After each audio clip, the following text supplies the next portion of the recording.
Welcome to the Boxing Source Podcast, where we go over the latest news in boxing and react to all of the fights that happened in the past week. Now, let's go to our host, J.R. Bell.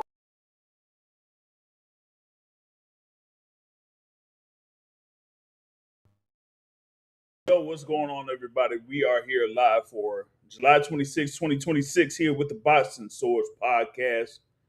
Glad to be on here with what's going on. Of course, happening right now is Zuffa Bison 9. So, when we can, we'll be able to, provide some updates on what's going on with Zuffa Boxing there at Infosys Theater at Madison Square Garden. But we have a lot of stuff to kind of cover here in this edition of the Boxing Source podcast. We had a lot of fights that happened there on Saturday. We had some action that was on Friday as well that we're going to be talking about here. But, we got to look at what went down at the Afterpay Arena in Sydney, Australia, of course, with the headlining event there, but also stuff that was going on behind the scenes because fight week was absolutely crazy and things like that. So we're going to be talking about that here a little bit later. But with that being said, you do have the main event that was at the Afterpay Arena. There in the middleweight division, you had Errol Spence Jr. stepping in the ring after basically 3 years out of the game against Tszyu. And this fight was in the middleweight division. Okay. And this one, we were going to see what was happening there with Tszyu and also with Errol Spence Jr., of course, with him, getting back in the ring after the long layoff. And, we wanted to see what was his, kind of like his state here as far as like fighting.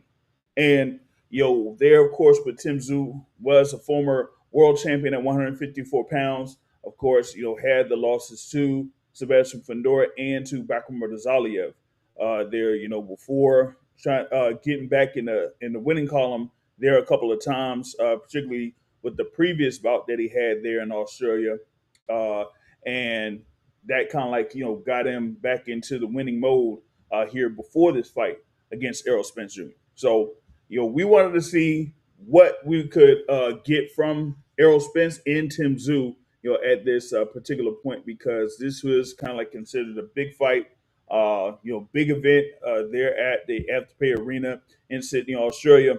And they had it to where Errol Spence was the visitor, but pretty much like had the A billing there because it was Spence versus Zoo. It wasn't Zoo versus Spence there in that sense. So you had Errol Spence walking out to the ring last. You had him being introduced second there. So we kind of like had it to where he was, as they were saying, the big fish at times, right? And then we get to the anticipation for the fight, and then the actual fight starting.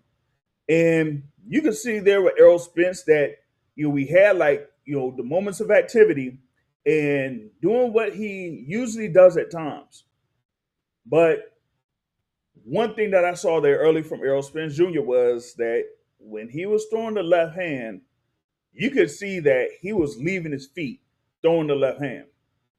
And usually you don't want to have something like that happening, there when you're, trying to throw your power punch, whether you're an orthodox fighter or a southpaw fighter. You don't want to leave your feet after you're throwing your power hand because you just leave all of that weight basically on one leg or your front leg, right? So with Errol Spence, that would have to be his right leg, right? And then when he throws a jab and then tries to follow through with the left, if you're watching, you can see follow through with the left. If you leave your hand or you leave your feet, excuse me, then you're putting everything on your right leg.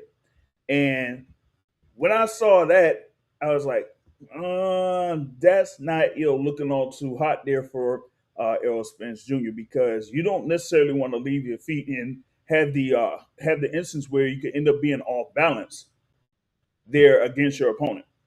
So that is one thing that I saw there very early. There were Earl Spence Jr. And also, with that being said, you also seen like his timing was off a little bit there with that. And going from the tail of the tape, you did see that Errol Spence was there as like the one with the longer reach, pretty much like what 72 to 70 as far as like the reach is concerned. But you could see that when he was like throwing the jab, he was throwing it with a little bit of emphasis. But you kind of like seeing that either he would be stationary like he usually is, but also he tried to move around the ring and try to throw the jab and throw like while backing up. And the thing about it is that yes, it has been 3 years. Yes, he was there with, of course, Coach Ronnie Shields. But sometimes, when have instances where you're getting into a fight against an opponent and you have a new trainer, you can have a new philosophy, new way of attacking your opponents.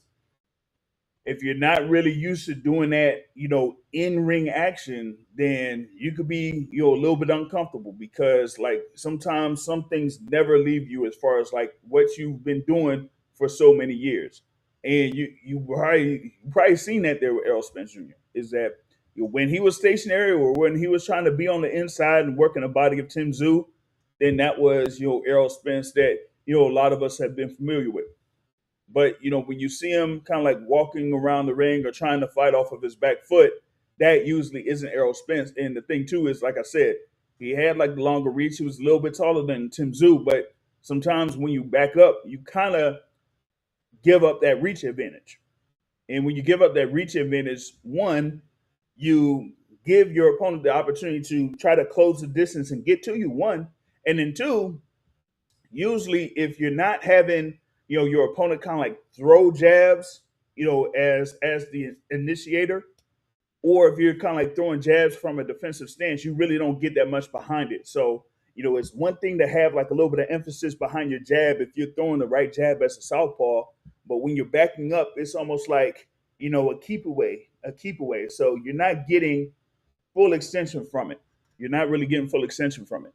So, that's why I was getting out of there, from Errol Spence in those early rounds.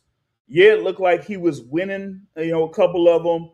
Like in those first 4 rounds, at least for me, I felt like it was alternating rounds because it was more about the activity of Tim Tszyu and what he was doing, in comparison to what Errol Spence was doing there. So, with Errol Spence, yeah, he looked like he was more active with the punches and things like that.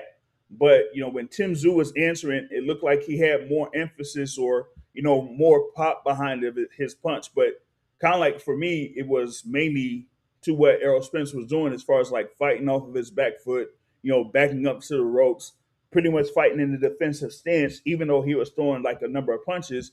I would say more punches than Tim Tszyu, particularly in the first half of the fight. That that wasn't being as effective as probably he wanted to be in that sense. So you did see him land some good power shots on Tim Tszyu early in the fight in the first half. But it's one thing to kind of like land those shots, but if you're having an opponent that is able to take a few of those, then you kind of like may have to do something where you catch them off guard. And you didn't really see that there with Errol Spence. And for Tim Tszyu, like he did like land some good shots, particularly in the second half of the fight, which I'll get to. But nothing where he kind of seriously hurt Errol Spence until like the second half of the fight. But in the first half of the fight, while he was landing some shots, there were also some times when he was trying to counter that he did miss Errol Spence because either Errol Spence would be a little bit out of range or he would duck down and be like under the punches or under the power shots there from Tim Tszyu. So you kind of like seeing that, yeah, you did have Errol Spence with a little bit more movement in the first half of the fight. But in the second half of the fight, you kind of like seen that, fade away a little bit. And in a number of those rounds in the second half, even though, Tim Tszyu was, landing some shots and had like a little bit of action, Errol Spence didn't have like any activity at all, at some points. Like in the 10th round, I think it was, maybe in like round 8, to where you would have Tim Tszyu like racking the rounds up in the second half of the fight, right? So once it was like about round 10, Tim Tszyu was probably building the lead, especially after the first half of the fight. It looked like it was going back and forth round by round. Like, say, for example, Errol Spence won round one, Tim Tszyu run round two, then Spence in three, Tszyu in four, Spence in five, and Tszyu in six. And then maybe you've seen Tim Tszyu kind of like pick things up a little bit as far as like um, catching Errol Spence a little bit more, being able to counter some more shots, and kind of like taking advantage of the inactivity of Errol Spence in the second half of the fight. By round 11, you've seen Errol Spence, throw a lot more shots, especially after those previous three rounds where you didn't see that much activity there from Errol Spence, and maybe he got that round in round 11. But then in round 12, you really didn't see much at all from Errol Spence as far as like throwing any shots. He was just moving around the ring a lot. And for Tim Tszyu, he didn't really throw much at all in the first minute of the 12th round, and then just, scored a few more shots there before the end of the fight. And so you ended up having it to where Tim Tszyu wins by unanimous decision there. And, I felt like it was. I don't know if some would say it's underwhelming of sorts, but it was something I would say that, man, almost like way back when we was talking about Canelo Alvarez versus Dimitri Bivol, when Canelo fought Dimitri Bivol and not being able to do anything against Dimitri Bivol, right? So that to me was kind of like how this fight turned out in a sense there. But I wanted to see if I could get one of our panelists here to join in and talk about the fight. He had a round by round scoring there for the fight as he was watching the fight, and that's our guy here, the boxing academic here. So let's get him on. And boxing academic, what's going on with you? Hey, what's going on, JR? How you doing tonight, brother? We doing good, man. We doing good. How you feeling? Feeling good, man. Feeling good. I stayed up a little late trying to listen to Matt's show, but I didn't jump on. So this Oh, just pushed everything out, man. I was sleepy the rest of the day. I ended up taking a nap. I normally don't take naps. Like if I wake up, I'm up all day. I was just tired, man. So hey yeah, man. yeah. Hey, Yeah, I didn't even feel like getting on the show. I was look tired. here, look here, man. Just wait till you get close to my age. You'll see how many naps you gonna be Oh, see how many naps. JR, we ain't too far. We ain't too far away from each other, brother. taking. We was in high uh, school together. I feel like it. yeah, We'll discuss that offline. But I feel like we was in high school together. yeah.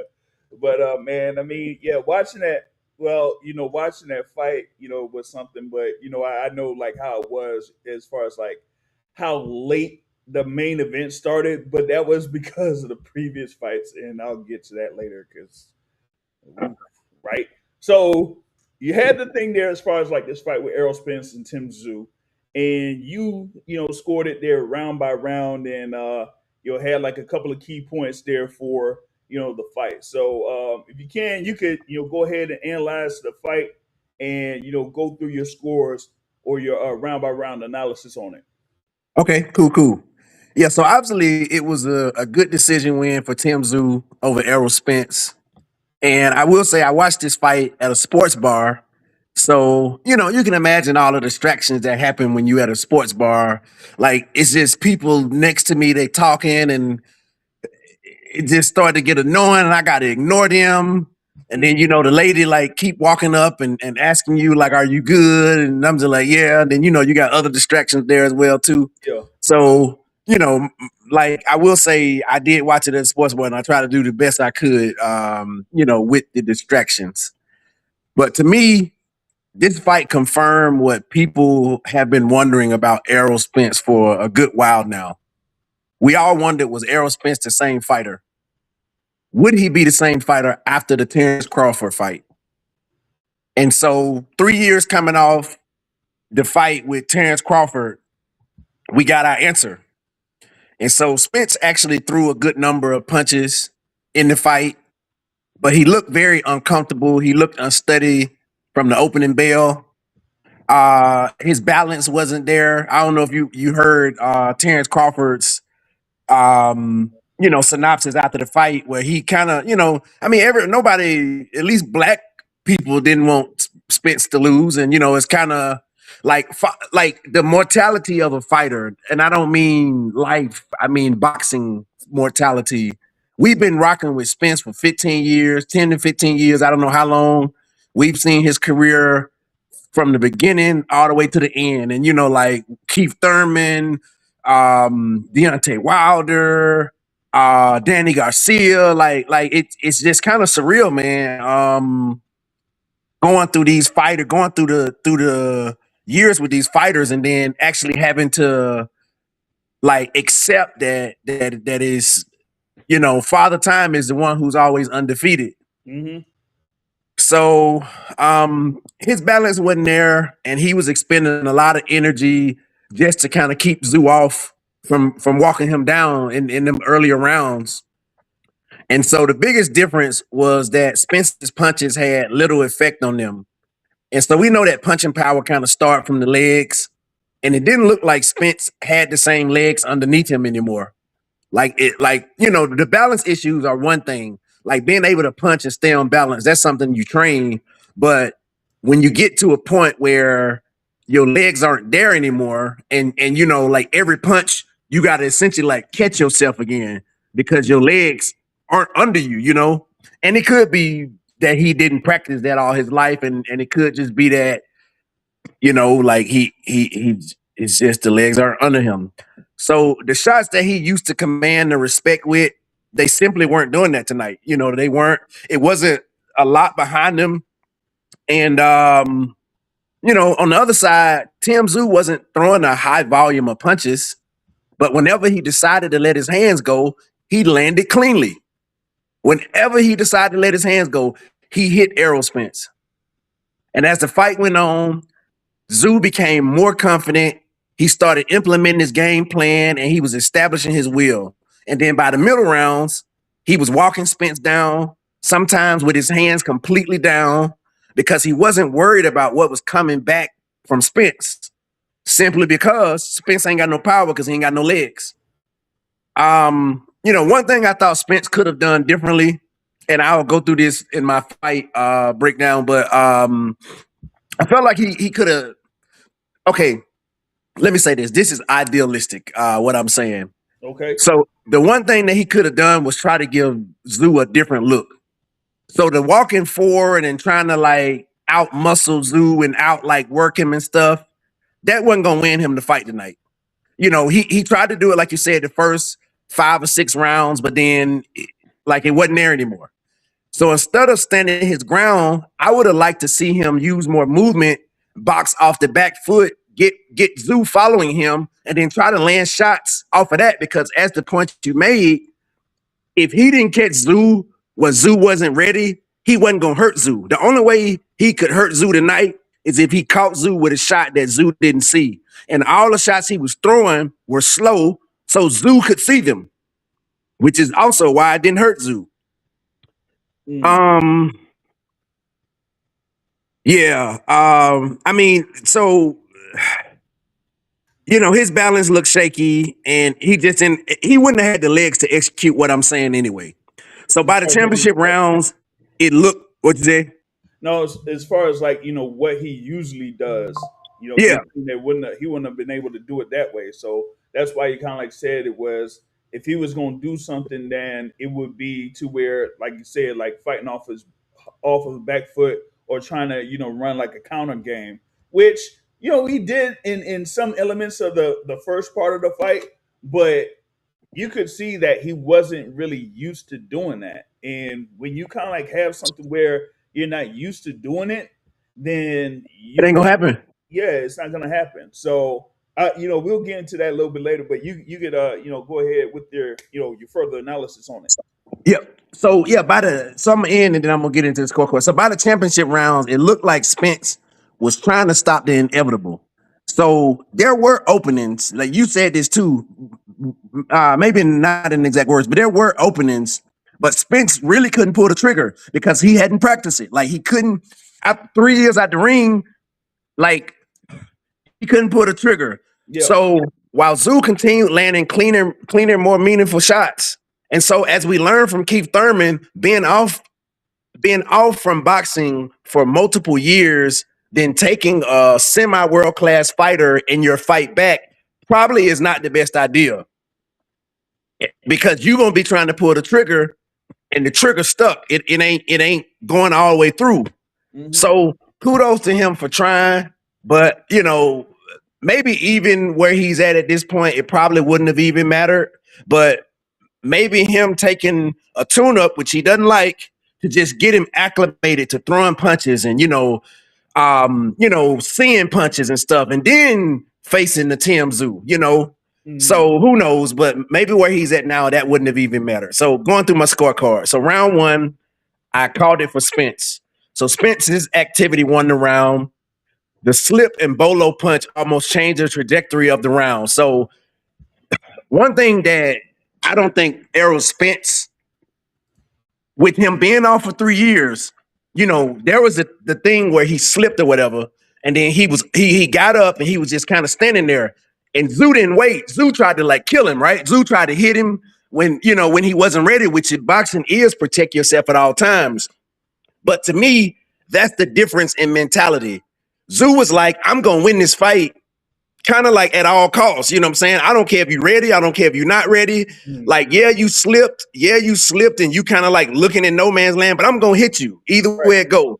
And Spence just wasn't ready, at least for that or whatever. So round 2, I actually called it a tie round, but I was leaning towards Tszyu. So Tszyu had the better of the round, but Spence finished stronger. Spence reaching and overextending himself to land shots, leaving counter openings for Tszyu. Round 3, I gave it to Spence. Spence had more activity, but Tszyu's cleaner shots made it competitive. Depending on what you value, this round could have gone either way. Spence already looked uncomfortable and was expending a lot of energy to keep Tszyu off of him. Round 4, I gave to Tszyu. Tszyu landed a number of clean shots. Spence looked tired and couldn't deal with the longer punches. I thought Spence needed to show a different look by boxing and moving, but his balance looked shaky. Round 5, I gave to Tszyu. Spence was doing well until Tszyu opened up. When Tszyu let his hands go, he landed almost at will. And then from here, it's just Tszyu all the way, at least most of the way. So round 6, Spence had almost completely gone away from the jab. So one of the reasons why he was at least semi-competitive in the first few rounds is because he was using his jab. When he completely went away from the jab, Tszyu was not worried about anything, and he was just walking with his hands down. Tszyu looked like he was implementing his game plan more effectively. Round 7, I gave it to Tszyu. Tszyu wasn't afraid of anything coming back. He was walking Spence down, even dropping his hands at times. Spence couldn't pull the trigger during those moments. Round 8, I gave to Tszyu. Spence looked like he was trying to stop the inedible. He couldn't keep Tszyu off him. Tszyu wasn't throwing a lot, but Spence still couldn't capitalize on openings. Right. Round 9, I gave to Tszyu. Tszyu's big clean shots were landing far too easily. Spence's punches had very little on them at this point. Round 10, gave to Tszyu, and I just said Tszyu activity won the round. Round 11, I called it a 10-10 round, but I was leaning toward Tszyu again. Spence tried to do more, but it still probably wasn't enough. And maybe, just seeing all the other rounds and stuff, I could have been colored in that round, you know what I'm saying? But he tried to do more, but even with him doing more, I just feel like the shots that Tszyu landed were just so clean and so easy and so just, it was just so just clean and stuff. More sharp, exactly. He looked a much sharper fighter, and that's something that Terrence Crawford said. He looks like the fresher fighter. In round 12, gave it to Tszyu. Spence looked like he had accepted defeat. He did not throw more than 2 punches this round. I don't recall him throwing more than 2 or 3 punches in round 12. Likely because he was exhausted from the effort he put into round 11.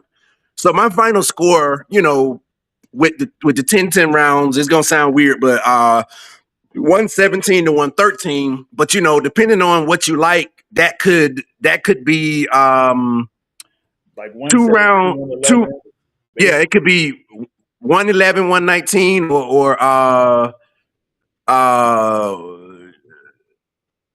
119 to 109. It would it would be that, like if you gave like both those 10-10 rounds to like Tim Tszyu would probably be like a 119, 109 or something, or maybe like 117, 111, like I was talking about. But you were saying there, like at the back end of the fight, you really didn't see that much effort there as far as like activity from Errol Spence Jr. And I was saying that too, as far as like a couple of rounds where he was just not throwing any punches at all, especially like in the last minute of the round.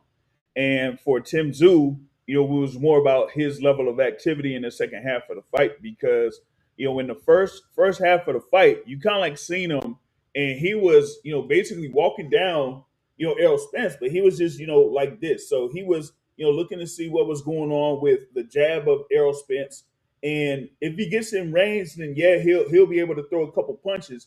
But it wasn't like he was when he was walking him down, he was like throwing the punches while he's walking him down, or trying to shift over or try to duck down. He was just up here. So most of those rounds, especially in the early rounds, you could give to Errol Spence because only of the activity from Errol Spence.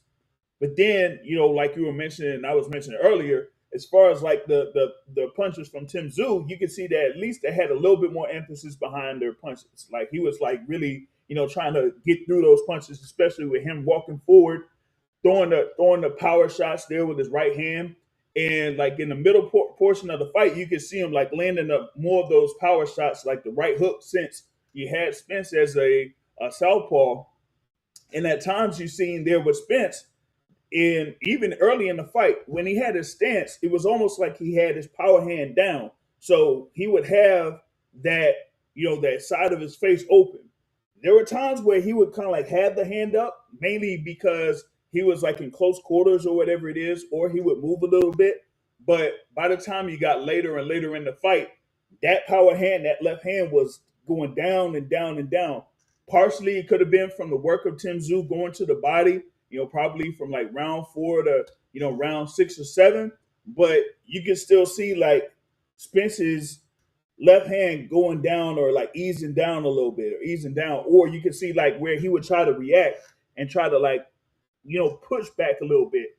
So he would try to dodge a body punch instead of like try to block it, or try to move around with it. He would try to dodge the body punch by like, either crouching down or try to, dip down, a little bit off of that. And that kind of like really affected Errol Spence in the second half of the fight, because, even with the increased activity, it wasn't like too much from Tim Tszyu.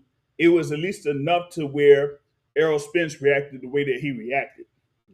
So with that, you didn't really see the jabs and the activity, the offensive activity there from Errol Spence Jr. And that kind of like changed up, what was going on there during the fight.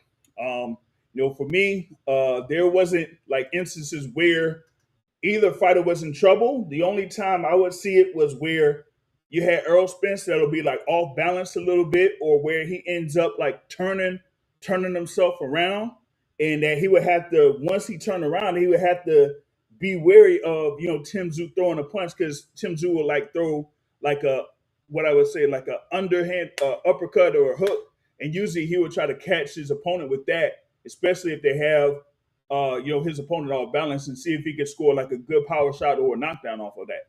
But Tim Tszyu, like I was talking about in the first half of the fight, some of them instances he was off target too, and for me with this fight, I kind of like had it to where, okay, Errol Spence, gave the effort that he gave, and he was able to do what he could there within those first 5 or 6 rounds. And then after that, it was more about him trying to conserve energy, because at the end of the day, 3 years is still 3 years. And if you're not able to, really like affect your opponent early in the fight and then maybe work off of that, then it was more about him, trying to see if he could, get through the rest of the fight, right? And for Tim Tszyu, we had like the first half where, we kind of didn't have much activity, and then you kind of like see more of what Tim Tszyu does in the second half of the fight. And he ended up, of course, winning the fight by unanimous decision. I felt like I would have gave Errol Spence a couple of more rounds than what the judges did. Most of them they only gave Errol Spence like a couple of rounds. Um, I would say what 9 rounds to three for two scorecards, and one scorecard had it like um, 10 rounds to two. I would have at least had it like 8 rounds to four maybe for Tim Tszyu. Particularly because of what was happening in the first half. So I would say, 3-3 in the first six, and then in the second six it would be like 5-1 in favor of Tim Tszyu. But with me, I kind of like have it to the point where we did see what was happening after the fight.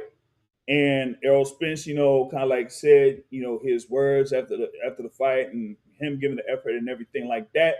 And he said, like, hey, I did my thing. I wanted to, get out here, one more time, and after this, that's it for me. I don't really need to, do much anymore. I don't need much to, really prove there. So with that, he basically said that he's officially out the game. He has like everything that he'd been doing outside the ring, even after his fight against Terrence Crawford.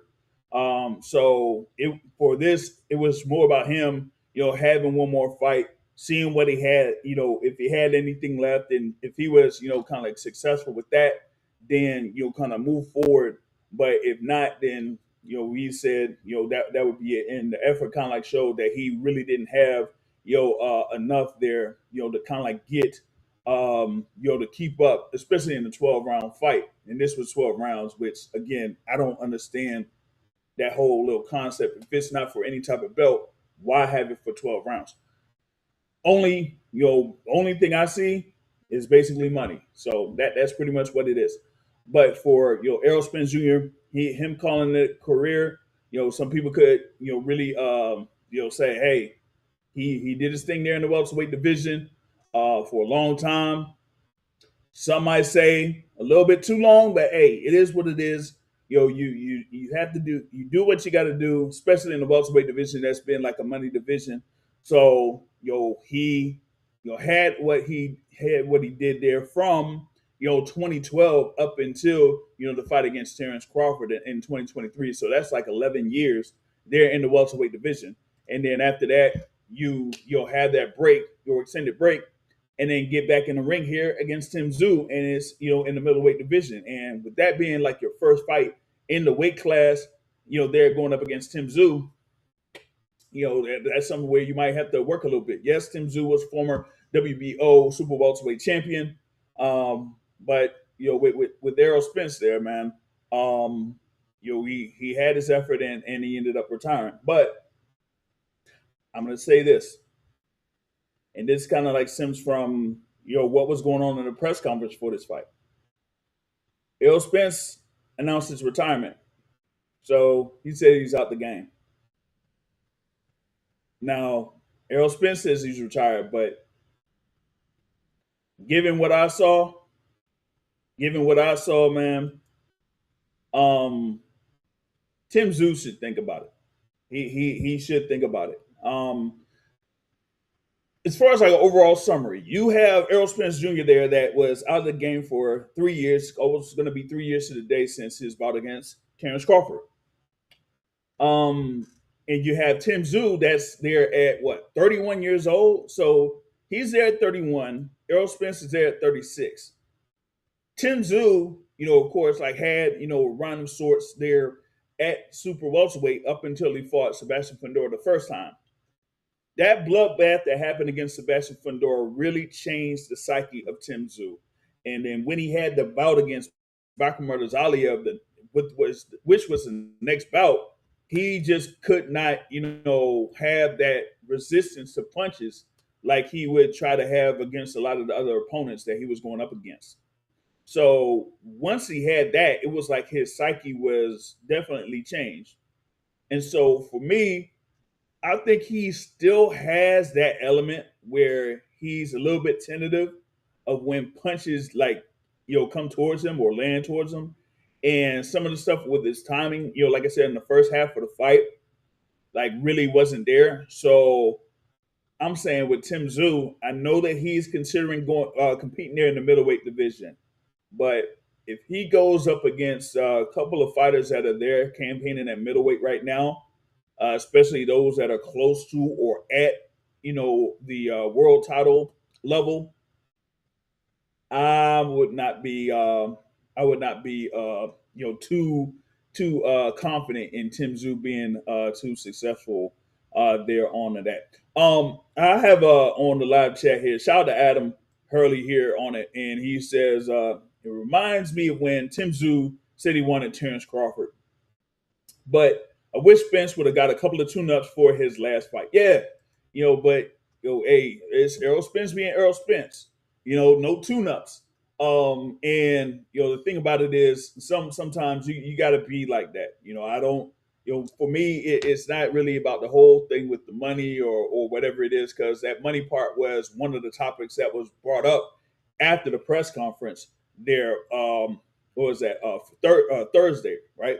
So for Errol Spence, especially, yeah, when you're going out the game like for a long time, right? Because we've had a couple of examples like that before. Boxing Academic, brought up Keith Thurman. Keith Thurman, had a fight that was over in Australia. The other day. I mean, not the other day, but last year, whatever it was, right?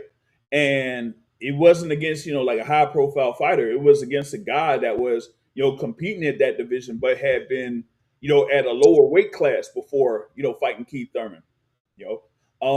Even with like Gary Russell Jr. Gary Russell Jr. Was in there in like a 10-round bout. That was part of the Manny Pacquiao Mario Barrios fight card, and he ended up getting a 10th round stoppage victory.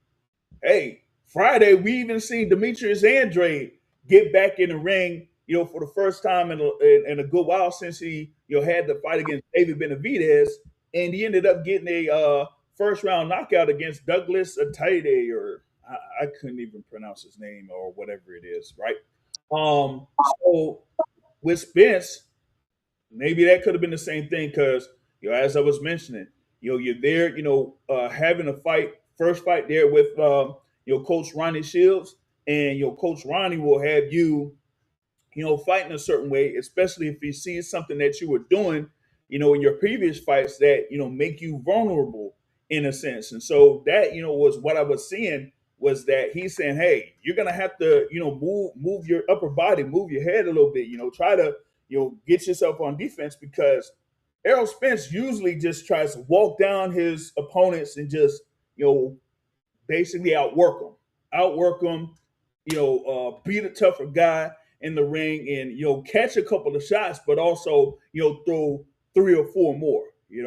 But in this instance, he was looking like he was doing more defensively, moving around the ring a lot more, having the hands up a little bit more, and you kind of like seen that. But other things that you kind of got from him was that, hey, sometimes if you work a little bit more as far as like your effort on either side, offensive side or defensive side, if you're not properly conditioned, or if you just don't have that energy, then you're gonna see it in the back half of the fight right there. Boxing Academic, you're back with us. You got any more on what I was saying?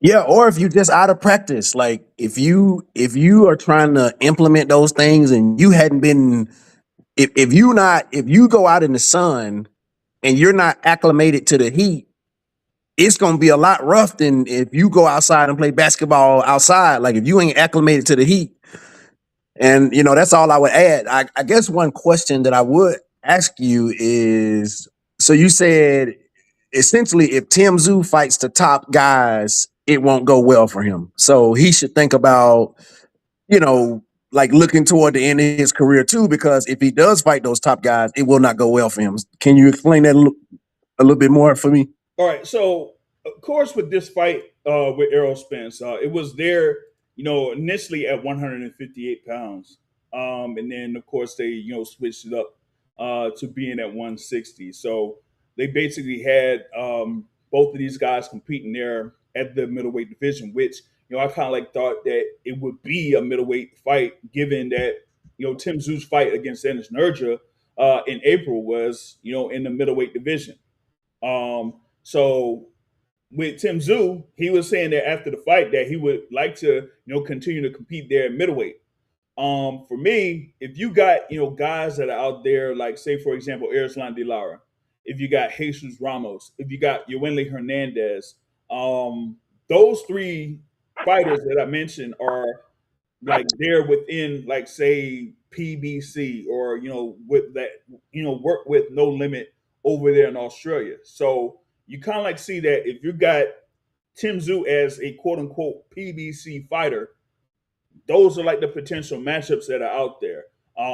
With Jesus Ramos, he's going to be, having a fight coming up there to defend the WBC belt that he has. Erislan De Lara, might be, planning to get in the ring pretty soon.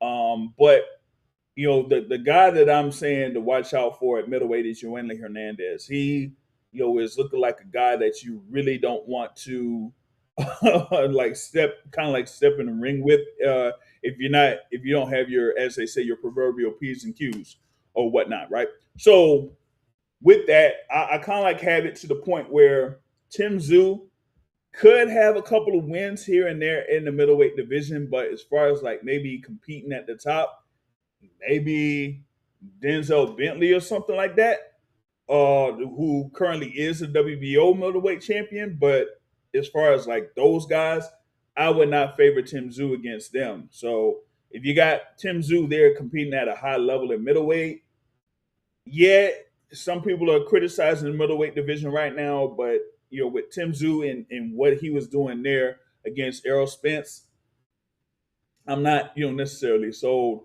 on Tim Tszyu. But hey, I've kind of like been a critic of Tim Tszyu for a few years anyway, so that's been there. We got So yeah, go ahead. so for sure, Yoenli Hernandez will spark him out. Like he got the power, he gonna throw the shots, and he gonna land on Tim Tszyu. And we've seen what happens when Tim Tszyu get hit with big shots. It's just not good. Yeah, Um, Lara should do that, but the thing is, Lara has outlasted everybody else we done named, that we're saying we done seen a 10, 15-year career yeah. and everyone is moving out the door. But why has he outlasted them? The way he decided to fight. Move, hit you. Move, hit you. I'm gonna control traffic and the distance and everything I want to control about this fight. So I mean that says something about him being able to, have that longevity. But the only thing I worry about Lara is at what point is he really gonna look old? Because he is old. At what point is he gonna look old? At what point will he not be able to move and like land those counter shots and just do what he's normally able to do? Mm-hmm.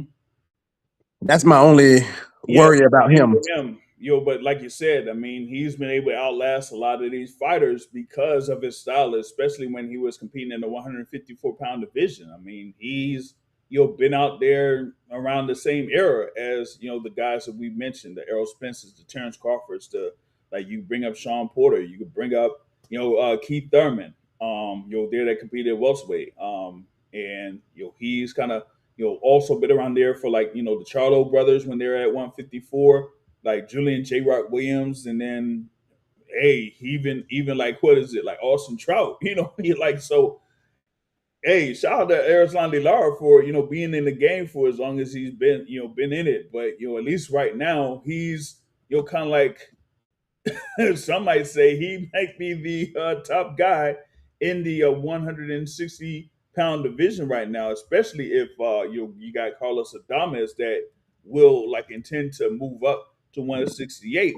So if you have it like that, then for Tim Tszyu competing at middleweight, I had like a couple of potential matchups that are there around the top part of the middleweight division, but also some potential matchups to where, hey, if Tim Tszyu wants to, build a record there at middleweight, he could do that. It's just what would he be able to? How would he be able to fare against a number of the guys there at the top of middleweight at this point? And I'm like I said, I don't think like his work rate will be enough for guys there at middleweight, especially if he gets hit with some good power shots, that are on there. Yeah, So I got a thread. I agree with you 100%. I have a thread that you sort of started that I want to go down if it's okay. all right, yeah, go over that real quick. So Errol Spence essentially says that he's done based upon your sort of synopsis. I didn't take that you said that you felt like he was completely done. So I could be wrong, but you can correct me if I'm wrong. He said after the fight. Yeah, but I'm saying what you said, you didn't it didn't sound like you agree with that. I don't know. But you No, didn't. no, that's it. That's it. That is it. That's it. Okay. Because you seen like for example, as far as like the team that he was with, you did have Coach Ronnie Shields there, but you also had his dad there, so his family was there. His whole family was there in Australia too. So it was just depending on what the result of this fight was going to be. If he won, that would be cool. But if he lost, then that was basically it. So and he Yeah. just ended up announcing it, after the fight, after the decision. So I get that. And I get, the sort of emotional toll, the physical toll that this fight took. At the same time, there is one more fight for Errol Spence. And there's also one more fight for Keith Thurman.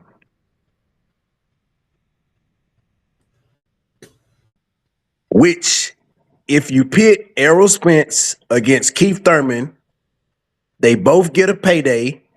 They both are not in that great of a risk. Like, yeah, somebody could get knocked out, but they're not in that great of a risk, seeing where they both are, and they get one last payday off into the sunset. So I think Errol Spence need to fight one last time, fight Keith Thurman, get the little grudge match. He'll get up for that because he don't want to lose to Keith. Keith will get up for that because Keith don't want to lose to him.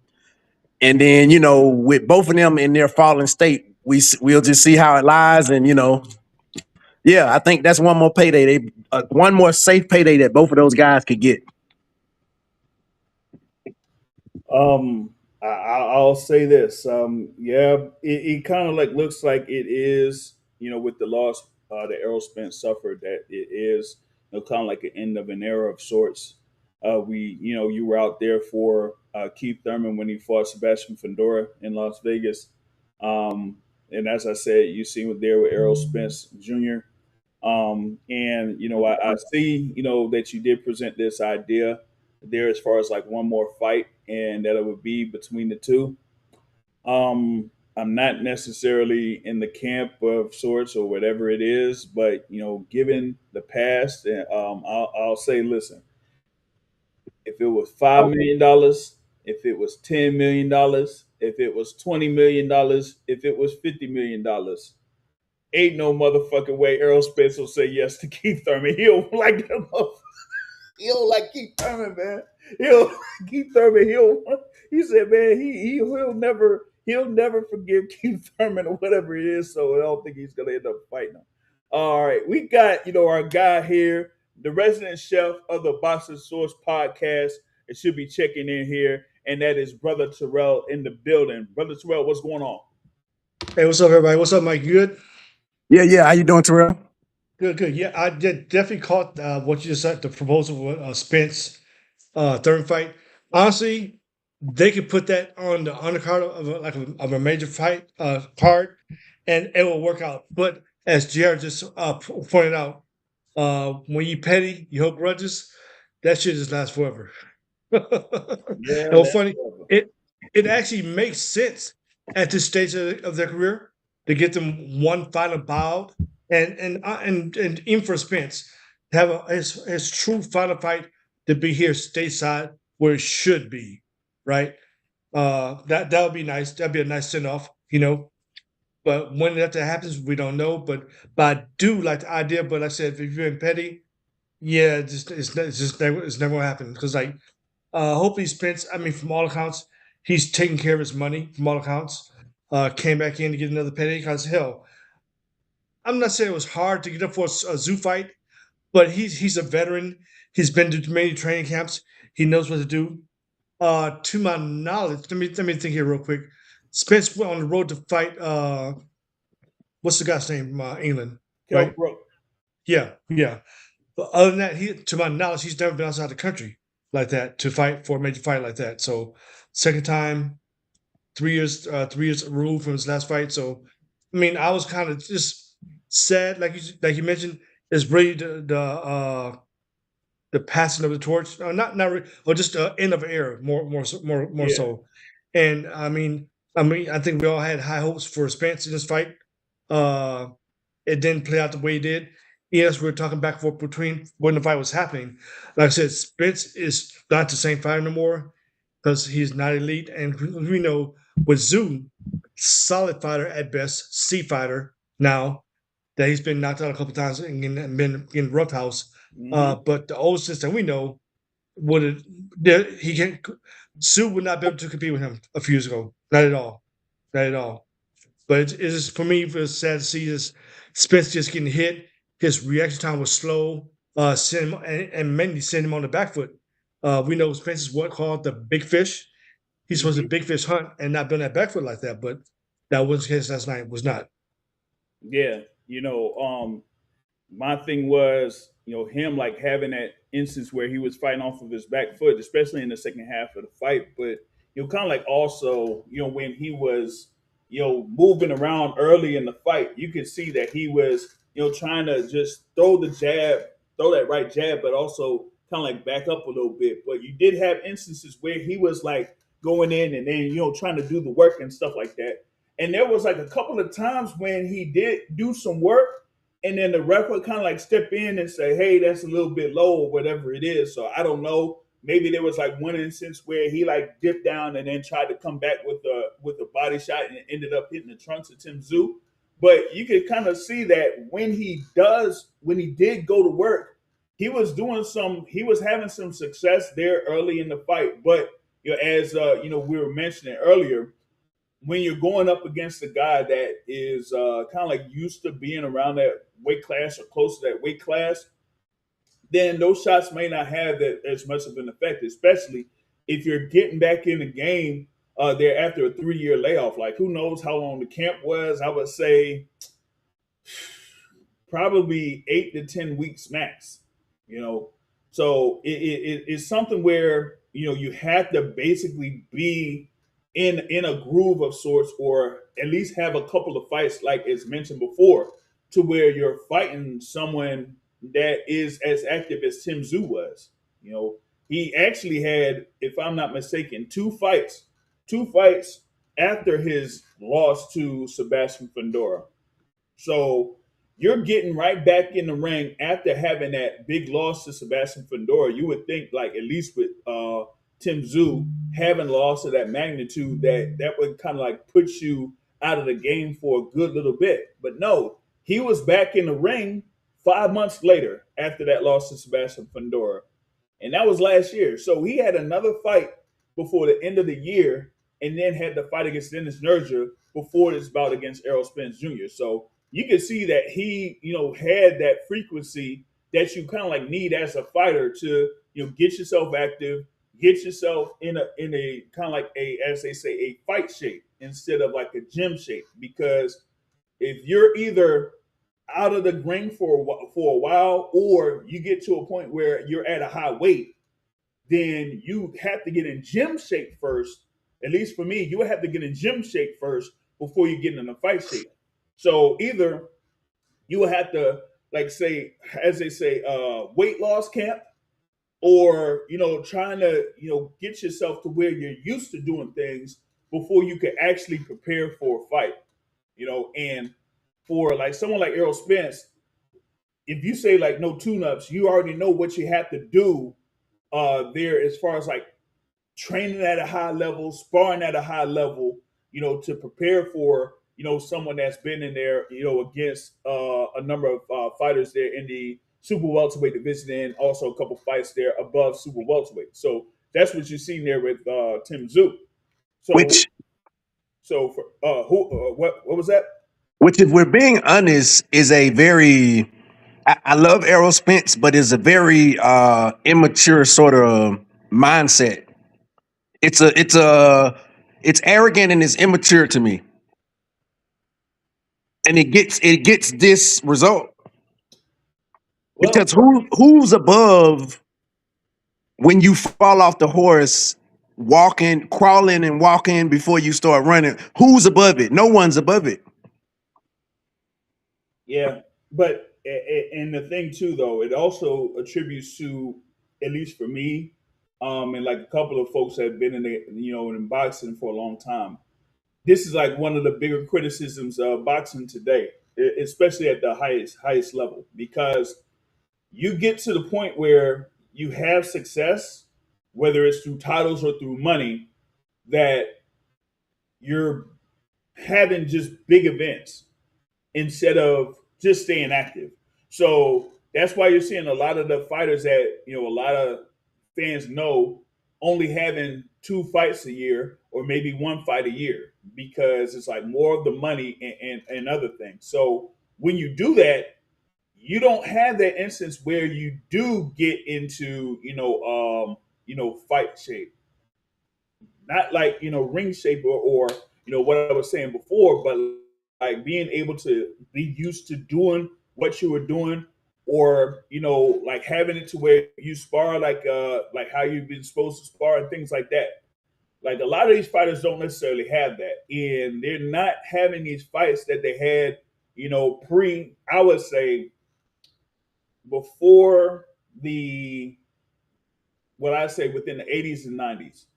So you would have like fights in the 80s and 90s where these top fighters would have, as they say, one-offs of sorts, to where they fight a guy and it could be a 6 round bout, it could be an 8 round bout or something like that, but it would be sometimes an easy lick, but at least they're able to be in the ring, and you're not seeing that much anymore these days. Like everything has to be on some sort of TV.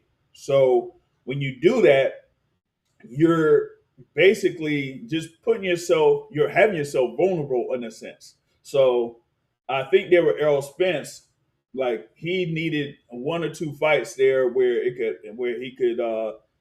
be active, or at least try to get used to being in the camp, like I said, with Ronnie Shields, and having that fight style that he was doing there against Tszyu. So I have to see like how that will work out there on that sense. But I'm going to see here if I could add another one of our panelists here to the Boxing Swords podcast here. Of course, he had a comment here earlier. I didn't even post it up here, but here it is.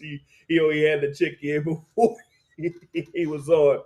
But Hey, why don't you say the comment out loud, JR? I didn't hear you say it. Say it. Say it how he said. Say it how he said, JR.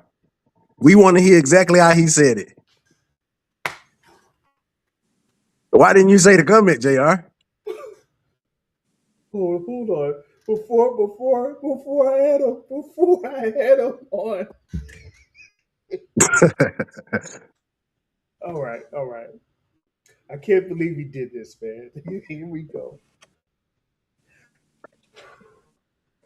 Bomb Squad! Hey, that sounded good, JR. That sounded good. It was very authentic. We appreciate it. Oh, man. My God, a topic is in the building with this, man. What's going on, topic? What up, fellas? Can you hear me? Yep, we can hear you, man. How y'all doing tonight, man? Pretty Oh, good, pretty good. You see, I got JR to say bomb squad. He wasn't gonna say it unless I called him out on it. Hey, I tried to get in touch with him yesterday. I know he thought about me when he seen that. I know he thought about me when he seen it yesterday. oh, Oh, we the gonna talk Joshua. about it. We gonna talk about it for sure. For sure. But We he gonna had talk to about ease Errol Spence in there first. yeah. We gotta like go with the top story here first right now, man. So yeah, what did you think about that fight there with Errol Spence and Tim Tszyu? From the opening bell, it looked like we remember Errol Spence as a dog, but from the opening bell, after I seen Tszyu kind of touch him with a few of them straight counter right hands, and Earl just eating them flush. Like almost, it looked like Earl was almost like a beginner boxer. You know what I'm saying? Like a guy that's coming in the gym that might can fight a little bit on the street, but he don't necessarily got that defensive, like, you know what I'm saying? Like Earl get hit, straight in the face. I'm like, all right now, Earl, you done got hit with that. You know, most boxers, if they still got it, they gonna know, okay, let me not keep getting touched with that. And then Earl will come in there and try to work, get hit with it again. Head pop. I said, all right, Earl. I don't. You looking a little flat, buddy. This ain't looking like old Earl. This is looking like Damn. looking like an old Earl.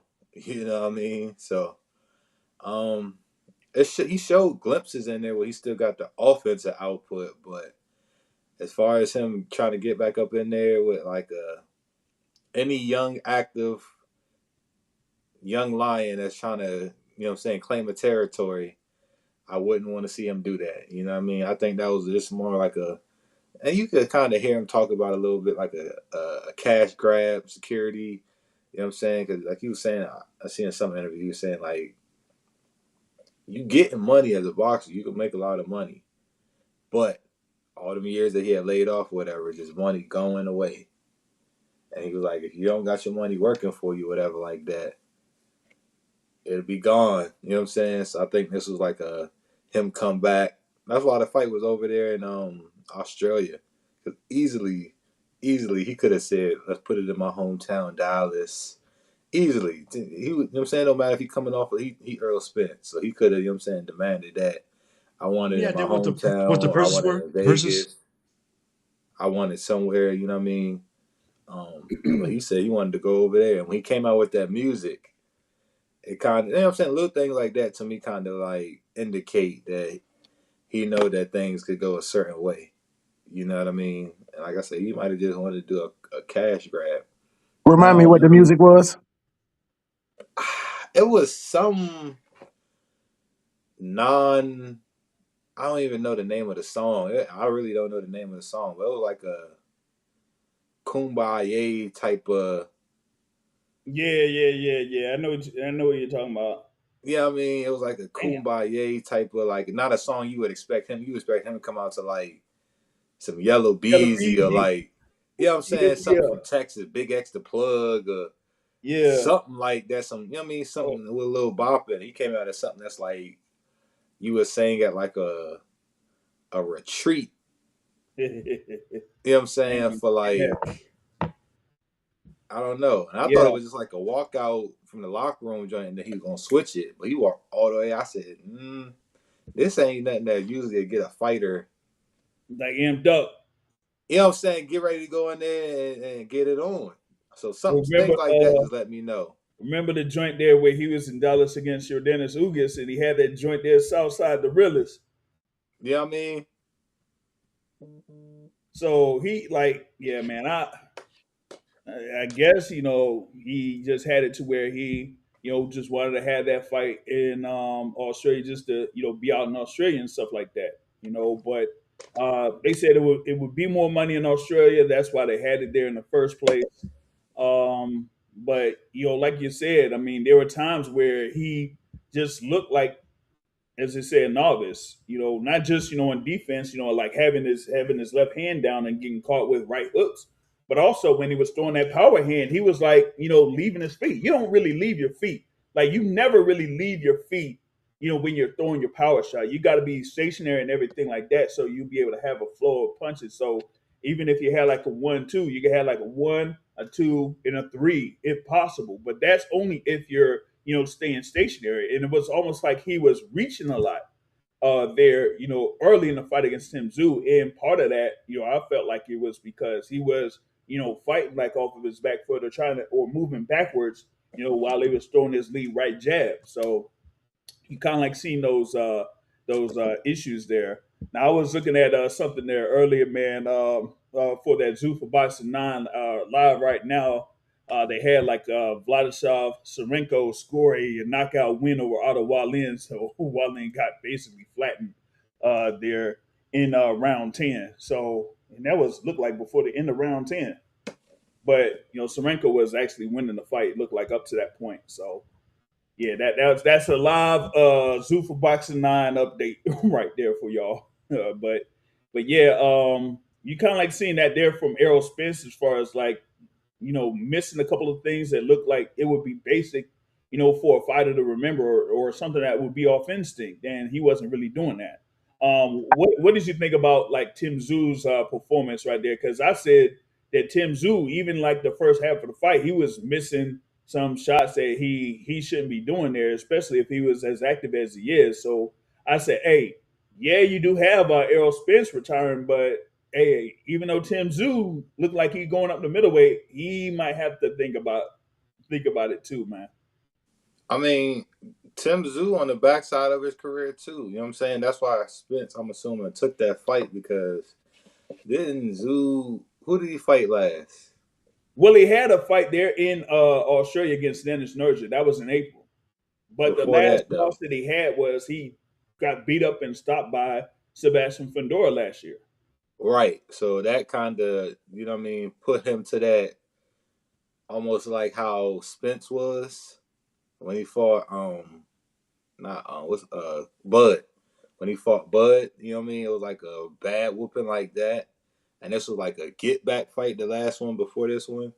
Mm-hmm. But he kind of been through some wars too. You know what I'm saying? Them wars will take it out of you, bro. It'll take it out of you mentally and physically. You know what I'm saying? Where, you know what I mean? Once you make a little bit of money, like, all right.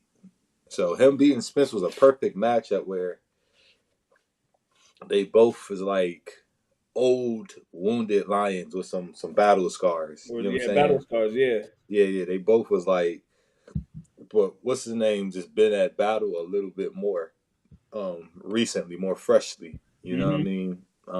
Like I say, Tszyu's performance was what I expected it to be. I wasn't expecting for him to jump back in there and say, you know what I mean, I'm here to stay and I'm not going nowhere. You know what I mean? He's a fighter, so of course he in the front of his home country. He gonna give a good show, but Jerome Boots Ennis, if you know what I'm saying, guys like that, who else is there that's actively at 54? I don't see Tszyu necessarily being, the old guy that he used to be. So, I mean, he did what he had to do against Spence. It was a good showing. And like I said, it was a good old man battle, And I'm sad to see Spence look like that, bro, because I thought he was going to get knocked out. I'm not going to lie. I'm not going to cut no cards. I thought Spence was going to get knocked out in there. After I seen he, like, threw a punch and, like, the way he had ducked and he, like, was running. You know what I'm saying? It looked like, I say, turned very around, like novice. he turned around. You know what I'm saying? It looked very, like he just started boxing. And Tszyu followed him. He didn't wait for him. He followed him and kept punching. Yeah. It's a fight. That was the ref tell you, hey, protect yourself at all times. Yeah. You know what I'm saying? This was that moment. So when I seen him do that, that's when I said, if Tszyu can apply that pressure and really, like, he could have stopped Errol. Now, Errol do got probably in his mind that I'm not getting stopped. You know what I'm saying? He probably had that in his mind where that was his biggest thing, like, I'm not getting stopped. But I think Tim Tszyu could have stopped Errol particularly. And I heard y'all say Keith Thurman versus Errol.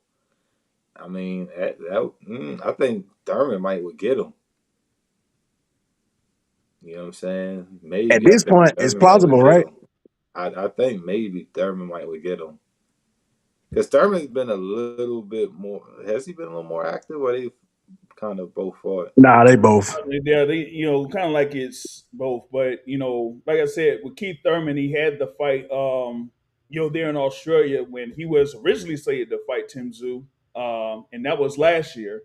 And then he had to wait it out with the fight against Sebastian Fundora until it happened this year. So he's only been there for like a couple of fights so far.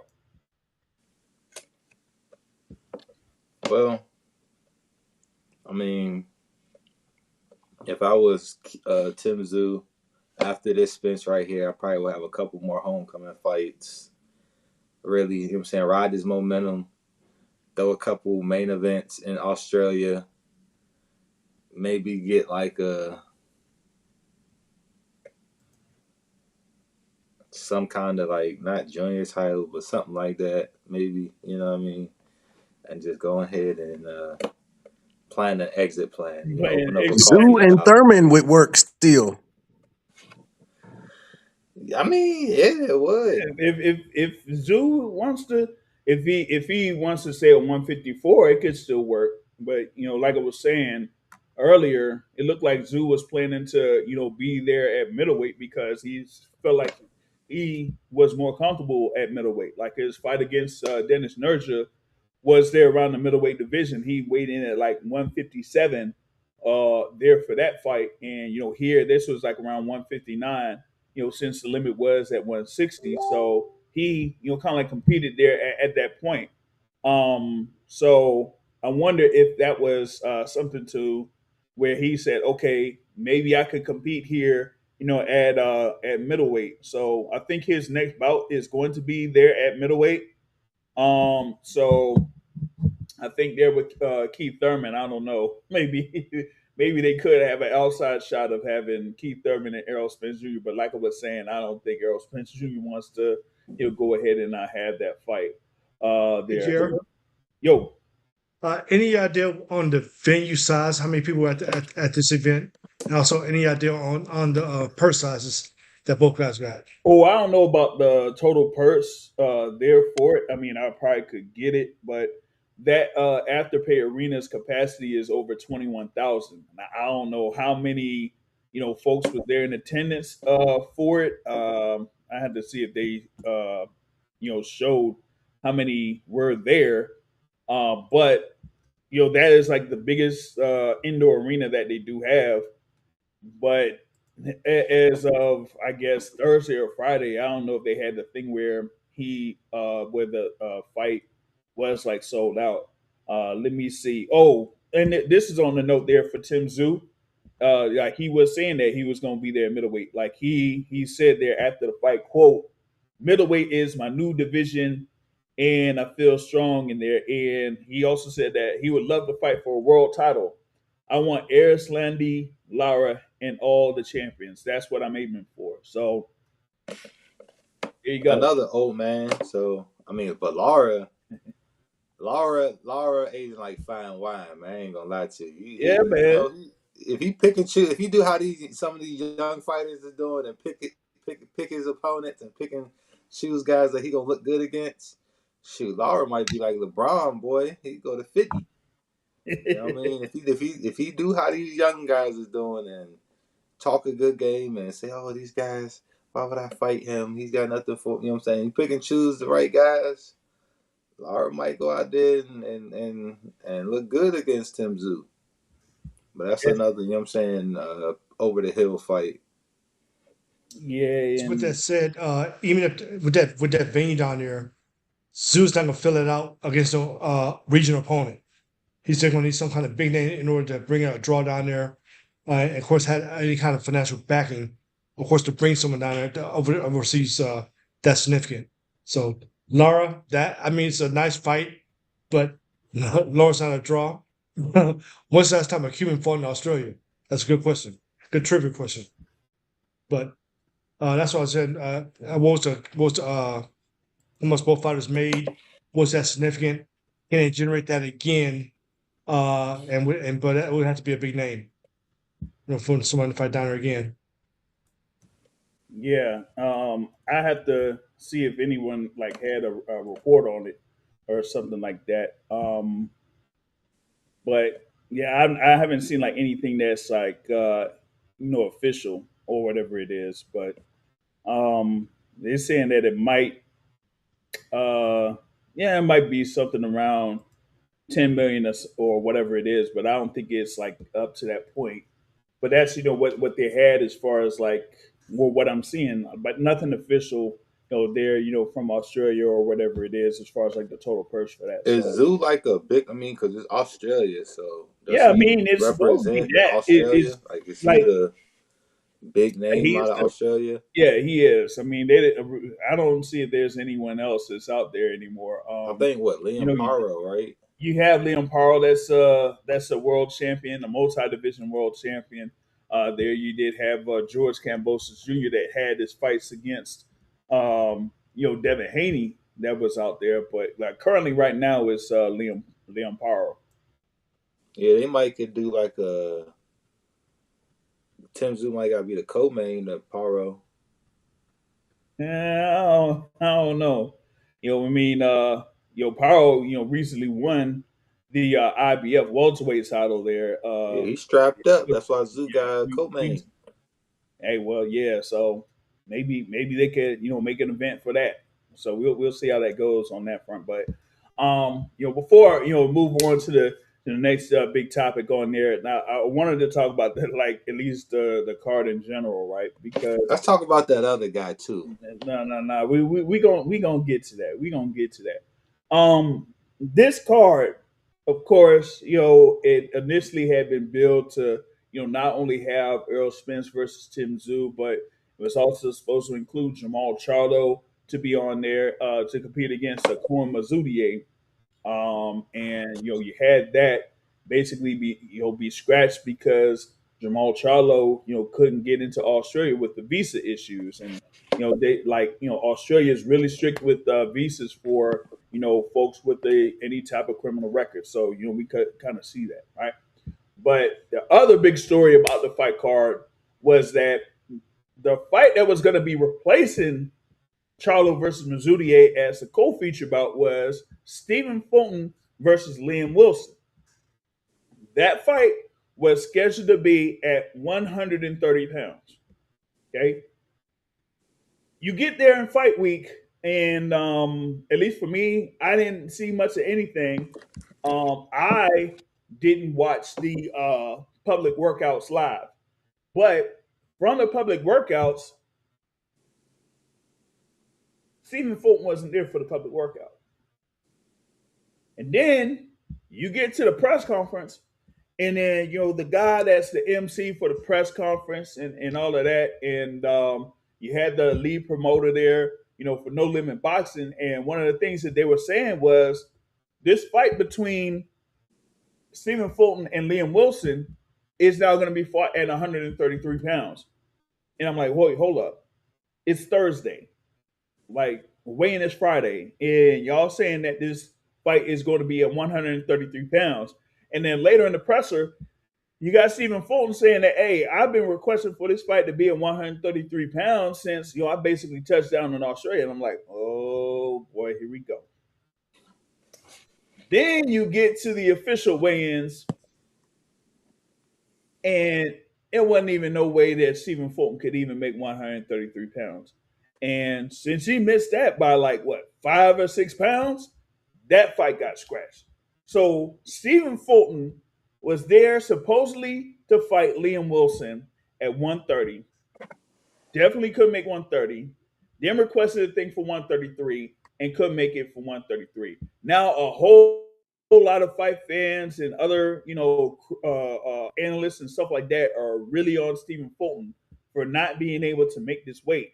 And talked with a couple of folks that are, I would say, in the mix or around Stephen Fulton or around the camp and things like that, and they really can't fathom what's going on. But at least for me on my end, looking at this, I'm like, okay, why in the world did you want this fight to be at 130 pounds if you couldn't even really get past 100 and whatever it was, 138 or 136? I think he had posted it on the tweet or something like that. And I'm like, man, you knew you couldn't make that weight. And here was the thing that got me, right?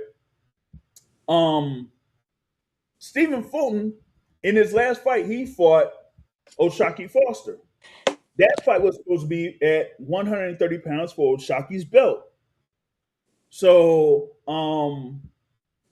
he didn't even make weight for that. So they tried to go ahead and make that bout be for a interim interim belt, But man, what the hell, yo? He ended up deleting the post. That's Stephen Fulton when he talked about trying to make the weight. What he But said though? like he said, like I know that he disappointed the fans and stuff like that. Like he tried so hard to get the weight down, but when he got to a point where it was 138, he couldn't sweat out the weight anymore or whatever it was. And like I was saying, in his previous fight against Oshaki Foster, he couldn't make 130 for that. So at least for me, once you get to a certain point in your career where if you can't make weight, then you can't make weight. Your body doesn't lie to you. So if you tried very hard to make weight against Oshaki Foster and you couldn't make it there at 130, then you can't. I wouldn't think that it would be advisable to try to make 130 again for your next fight. Try to compete at 135, and him trying to do going through that again, making a trip over to Australia. That was just what I just didn't like that at all. And I think it was very disappointing to see. This is not that far removed from him winning that rematch there against Brandon Figueroa. For the featherweight title. So you go from winning the WBC featherweight title. That was on February 1st of 2025. Then you try to have the fight there with Oshaki Foster. Couldn't get scheduled for 2025 until the late part of 2025. It got like rescheduled a few times. So from February up until what it was, like December or whatever, something happened where he just completely blew up in weight and he just couldn't really get himself down. But I think that a lot of people felt like that was unprofessional on his part to not be able to get where he could make weight or be even close to making weight.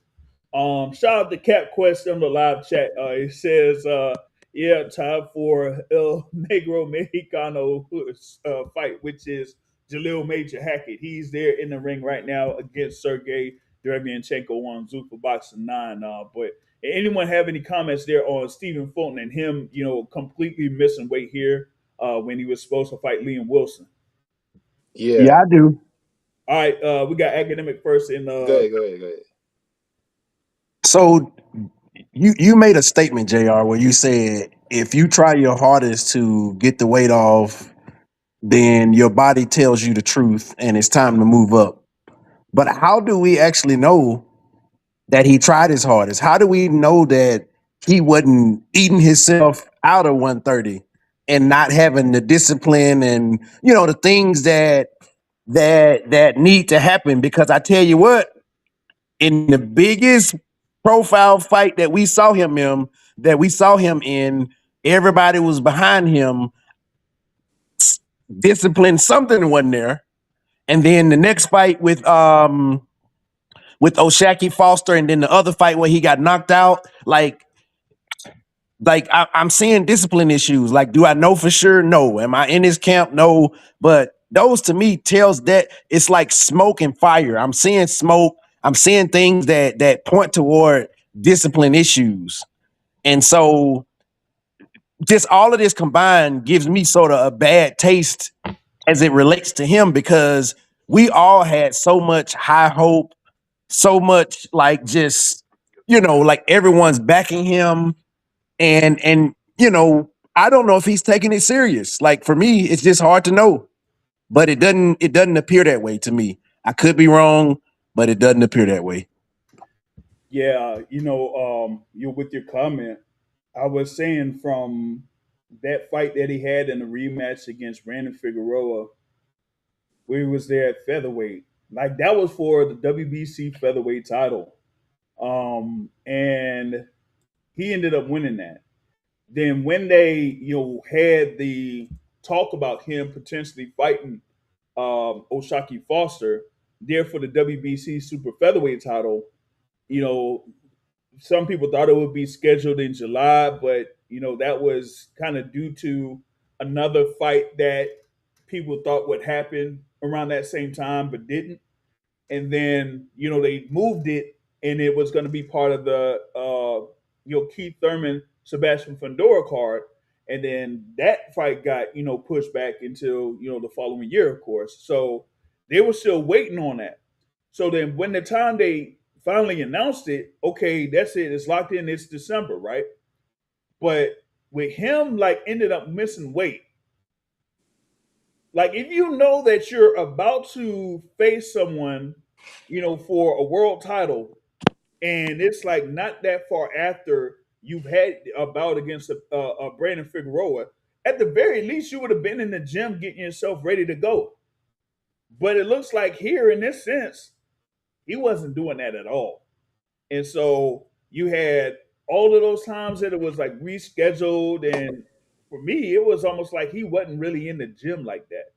And then after the fight against Oshaki Foster, he goes on Ring Champs, I think it was, with Akin Barakin saying like what it took for him in order to try to get the weight off. And I'm like, why would it be that difficult for you to get the weight off if you know that you were potentially getting locked in a bout against Oshaki Foster at least as early as July or something like that? So what were you doing from that point, after February against Figueroa to July?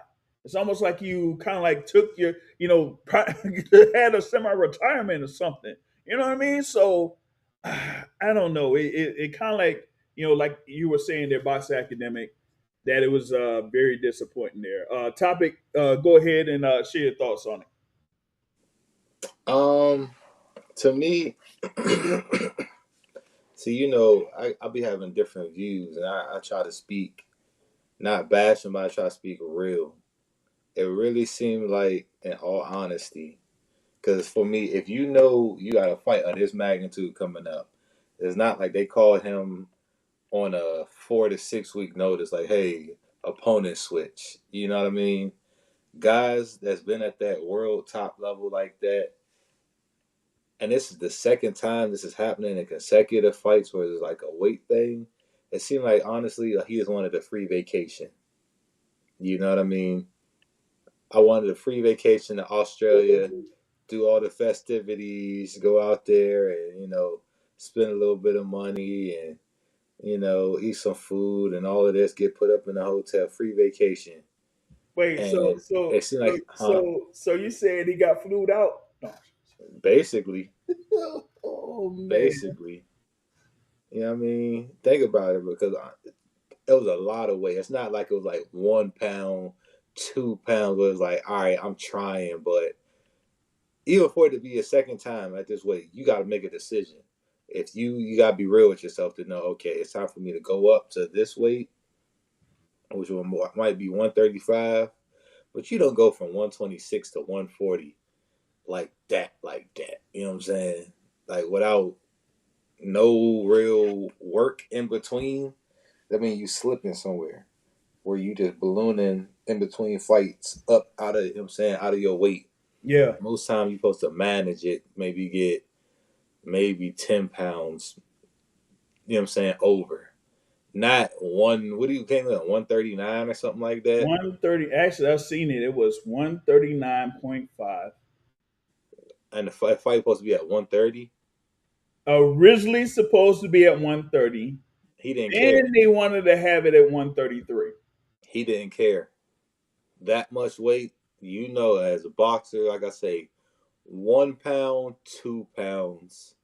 When Keyshawn Davis came over, that was a 3 pound, 4. I don't know what Davis came over. Yeah, about 4. It's like, now, like I say, 1 pound over, 2 pounds is like 8 pounds, 9 pounds. You didn't care. You didn't really prepare hard for this fight. You didn't see no definition in the abs, no kind of like, I'm really working out. You know what I mean? Always look at a fighter's stomach. That lets you know, the tighter that stomach is, that means he's actually working out. Now, once a little flabby, he's skipping some corners, he's eating, he's not committing all the way to it. The abs are going to tell you. Now, the more cut up fighter, that means he's disciplined to get cut. So that means I'm actually in the gym working out.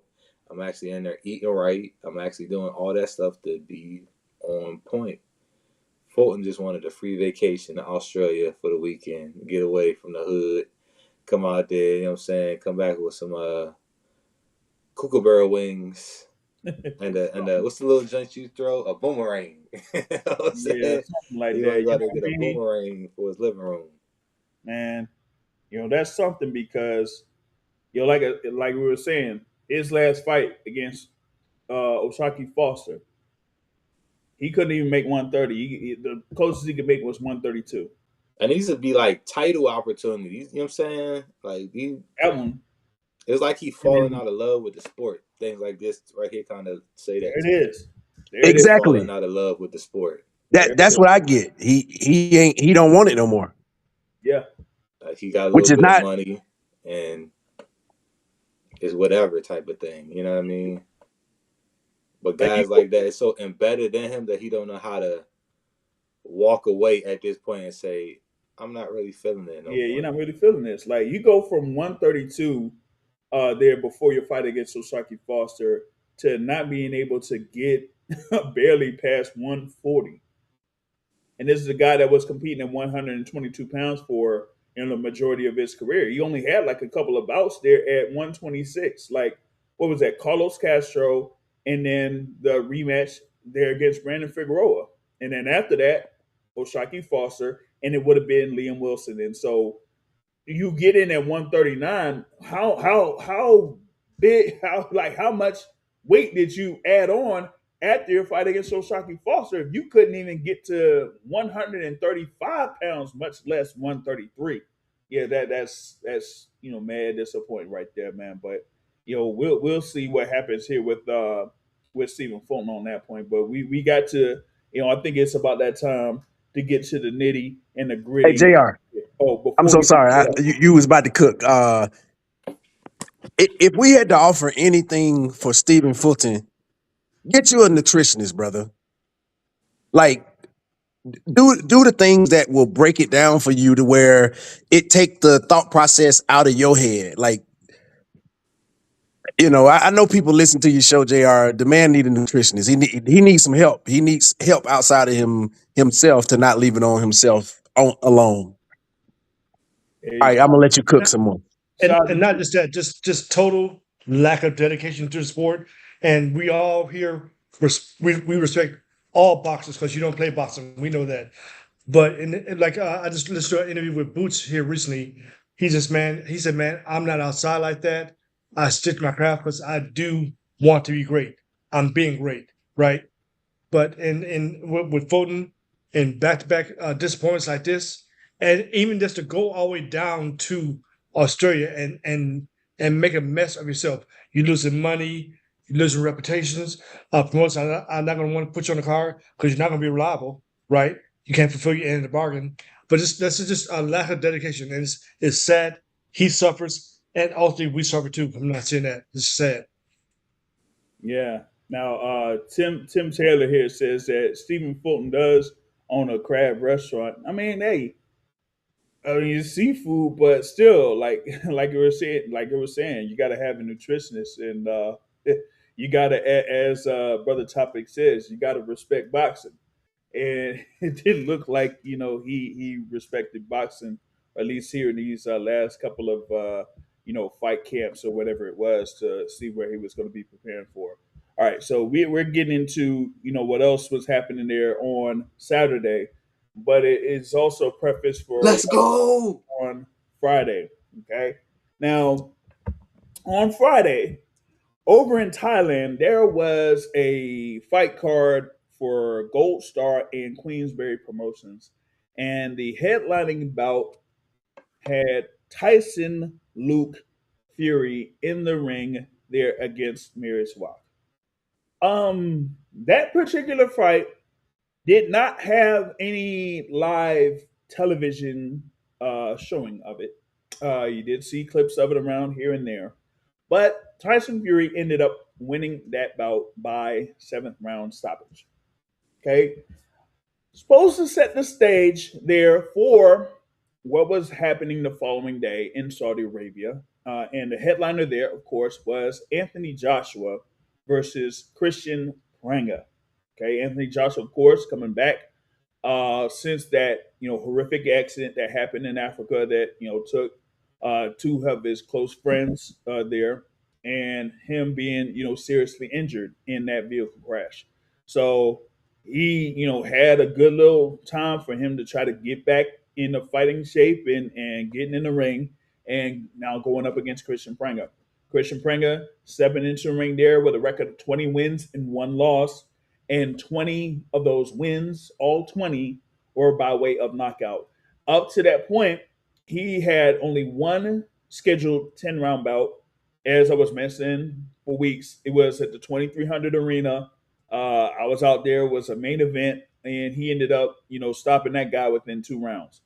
But outside of that, was mainly like 8-round bouts and 6-round bouts. So it was more about Anthony Joshua getting back into the ring, being in a featured fight, and things like that. But going into this fight, we had some folks that were having warning signs about this with a guy like a Kristian Prenga that does have a 100% knockout ratio within his wins, and that when you have a big fight that's on the horizon, you don't want to match up against a guy that could have some pop behind their punch. Okay. And that is what they ended up doing here with Anthony Joshua. Now, yes, we know about the result. Okay. And we know about the first round, but I might go a little bit off script here. So, with me going a little bit off script, I want to open up the panel here real fast. And I want to start with one of the biggest Anthony Joshua fans in the world, Topic. Topic, what do you got on this thing here? Well, I know that was not the showing that Edward Hearn wanted to see from his prized guy. First round knockout. And I've been telling guys this, bro. AJ is too inactive.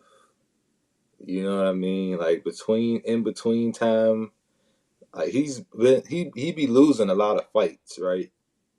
So that means, and he be getting knocked out. That right there, I don't know why I know this is like everybody's favorite guy, but he be losing and he be taking a lot of punishment, bro. And then him being inactive in between that, getting knocked out and all of this and stuff, isn't the most ideal thing for him to just jump back in here and think, okay, I can just get back in. Maybe they'll forget. No, bro. He's like almost a shell, becoming a shell. You know what I'm saying? Yeah, he's got the physique and he's got the model GQ look. But the heavyweight division, these guys are dangerous, bro. He's not the guy no more. He's older. He be too inactive. He be losing. You know what I'm saying? He's on the other side of things. And this guy was supposed to be a decent, dancing partner for him, but he's chinny, bro. And I'm not trying to hate, but I gotta keep it real. You know what I mean? I'm not gonna be one of them guys, bro, that tell people what they want to hear. You know what I mean? AJ, it's time to, and I could tell the way Eddie would protect him, as far as like Eddie not just throwing him in these big dangerous fights. When a guy start talking all that, who has he fought, this and that, that means he's dangerous. You know what I'm saying? Because if it was an easy fight, you would say, come on, let's do it. You know what I mean? When you start talking, when you start going around a mulberry bush, that means right there, that's a way of saying this guy's dangerous, and I got to get my hands dirty. If it was an easy fight, guys love easy fights.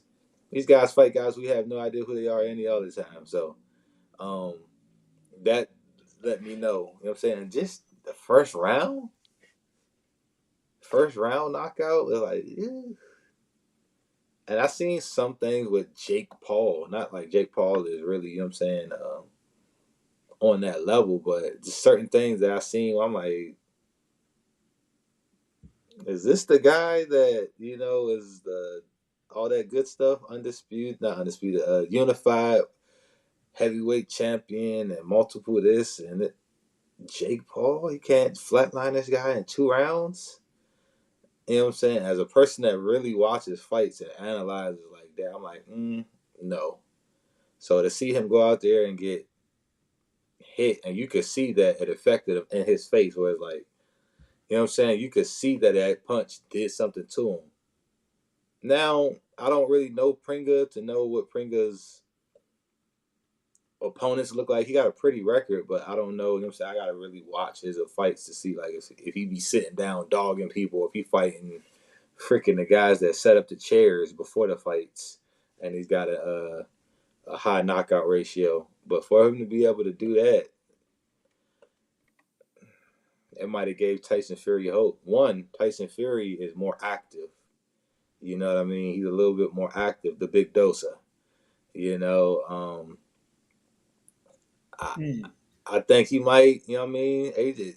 We're going to see what Eddie say. Eddie and them might dance around this joint. I don't know.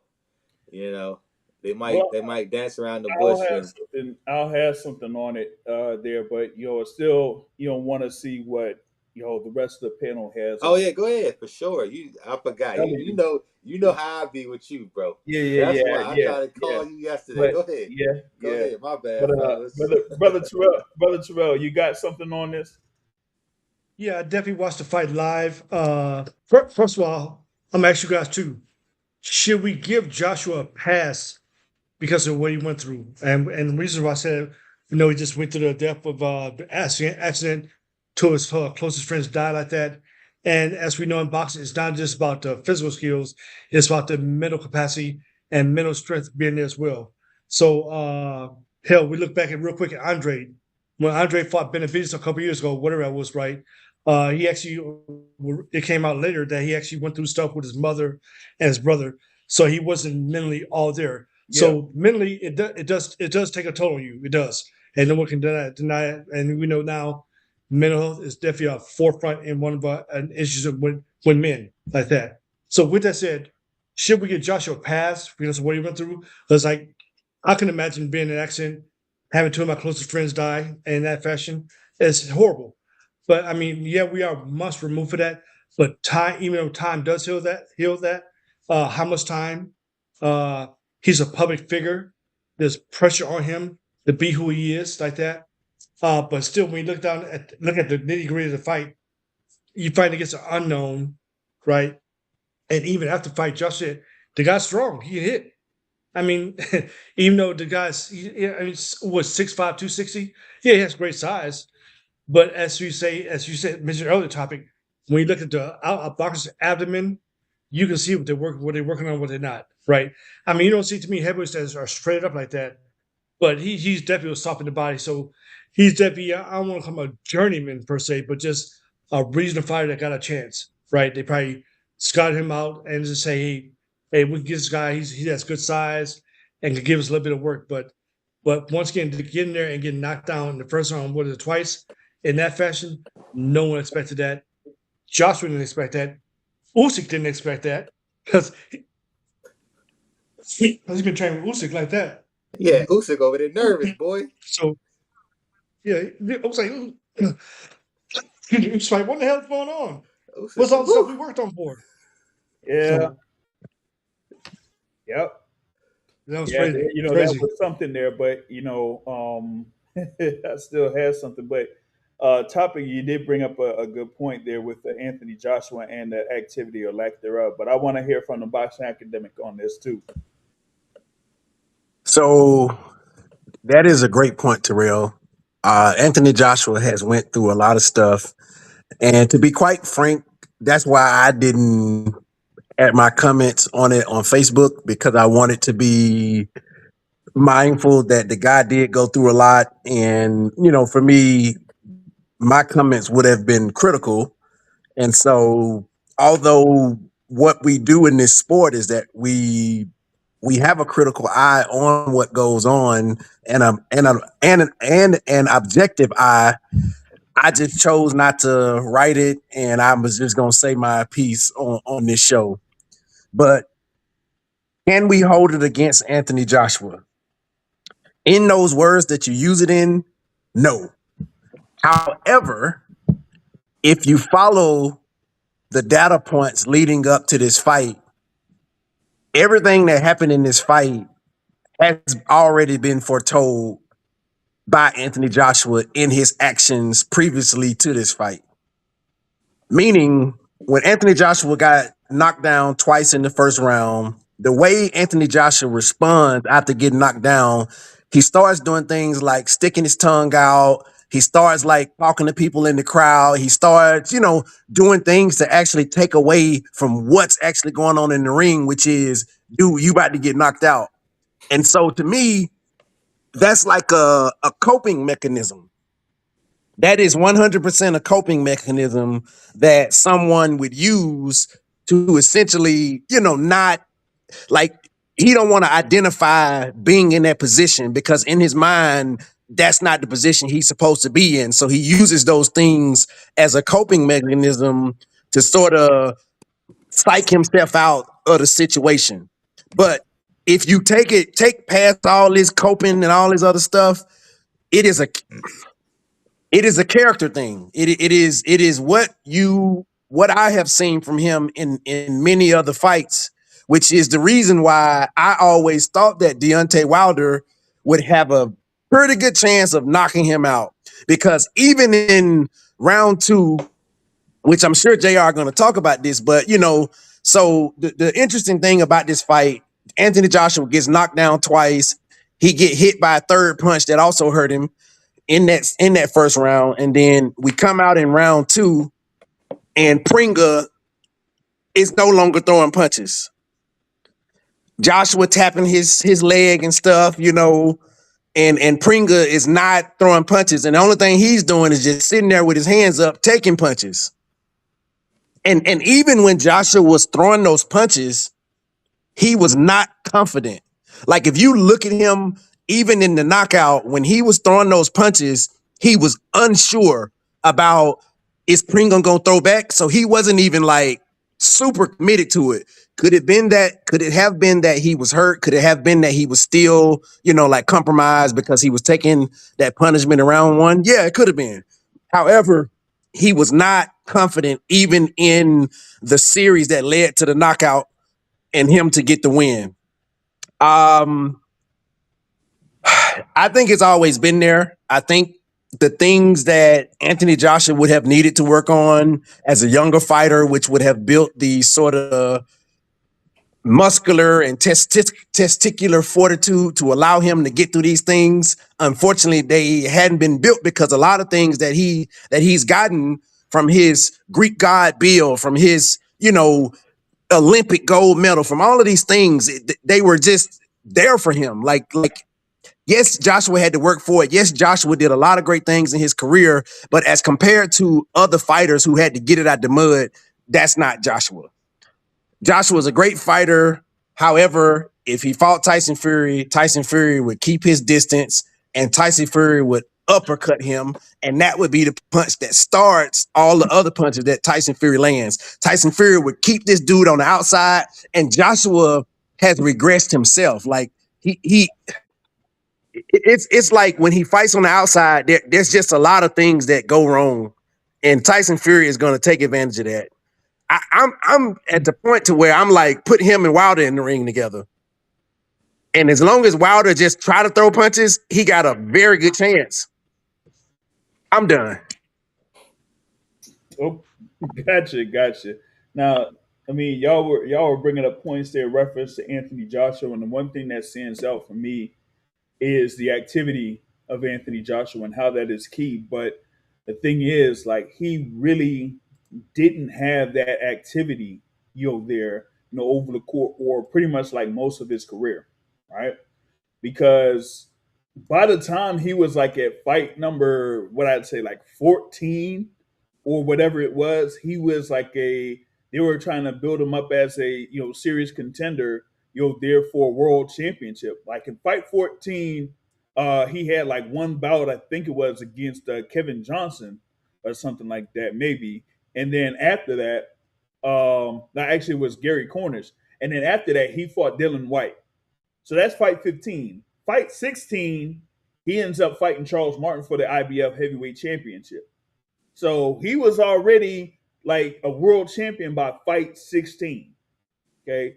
And then you fast forward into the next year, he goes up against Vladimir Klitschko. So he would like in under 20 professional fights, he's having a fight against Vladimir Klitschko for a unified championship at Wembley Stadium. So to Topic's point, and it's been brought up in the past about Anthony Joshua here over the past few years, is that he has not had the amount of fights to kind of like build who he would be as far as like an established fighter or like have like 25, 27, or 30 pro fights before being able to, challenge for or try to win a world championship. Like, yeah, he had like a Olympic gold medal and things like that, but even like, medalists there in the heavyweight division, they're not put in the mix there for a world title in under 20 fights. That just never really happens unless you go back in the days of the 80s and 90s. But even then, like for example with Mike Tyson had like 8 or 9 fights within a 12-month period. You don't, and I mentioned it before, you don't get anywhere close to that these days. So with Anthony Joshua, he's had, times where he's only fighting once a year or twice a year, but you had like a rare instance where he fought 3 times in a year, and that was like in 2023, where he fought Jermaine Franklin, Robert Helenius, and Otto Wallin. And in those particular fights, he kind of like built up to the point where you kind of like see, do what he was doing. And then he had that fight against Ngannou, but then after that, he had the fight against Daniel Dubois, and we saw what happened there with that. So he hadn't gotten back in the ring until his fight against Jake Paul. He was supposed to be fighting someone else there before that Jake Paul thing came up, right? So we go to this fight here against Kristian Prenga. And we see what happens there in the first round, and then he gets a knockout there in the second round. And it almost reminded me of, when I saw Abdullah Mason there at Norfolk when he fought Johan Gonzalez, and he ended up getting knocked down twice before ended up stopping Johan Gonzalez, right? But with this particular fight right here, this is what I gotta say, right? And I'll go back to the old days of the Boxing Source podcast with this. Boxing Academic and Brother Terrell, you probably know like sometime back when I used to have a title that was placed on me by Brother Matt, who is there now for Brunch Boxing. And he called me Conspiracy JR, right? For this, I'm going to go in the conspiracy part.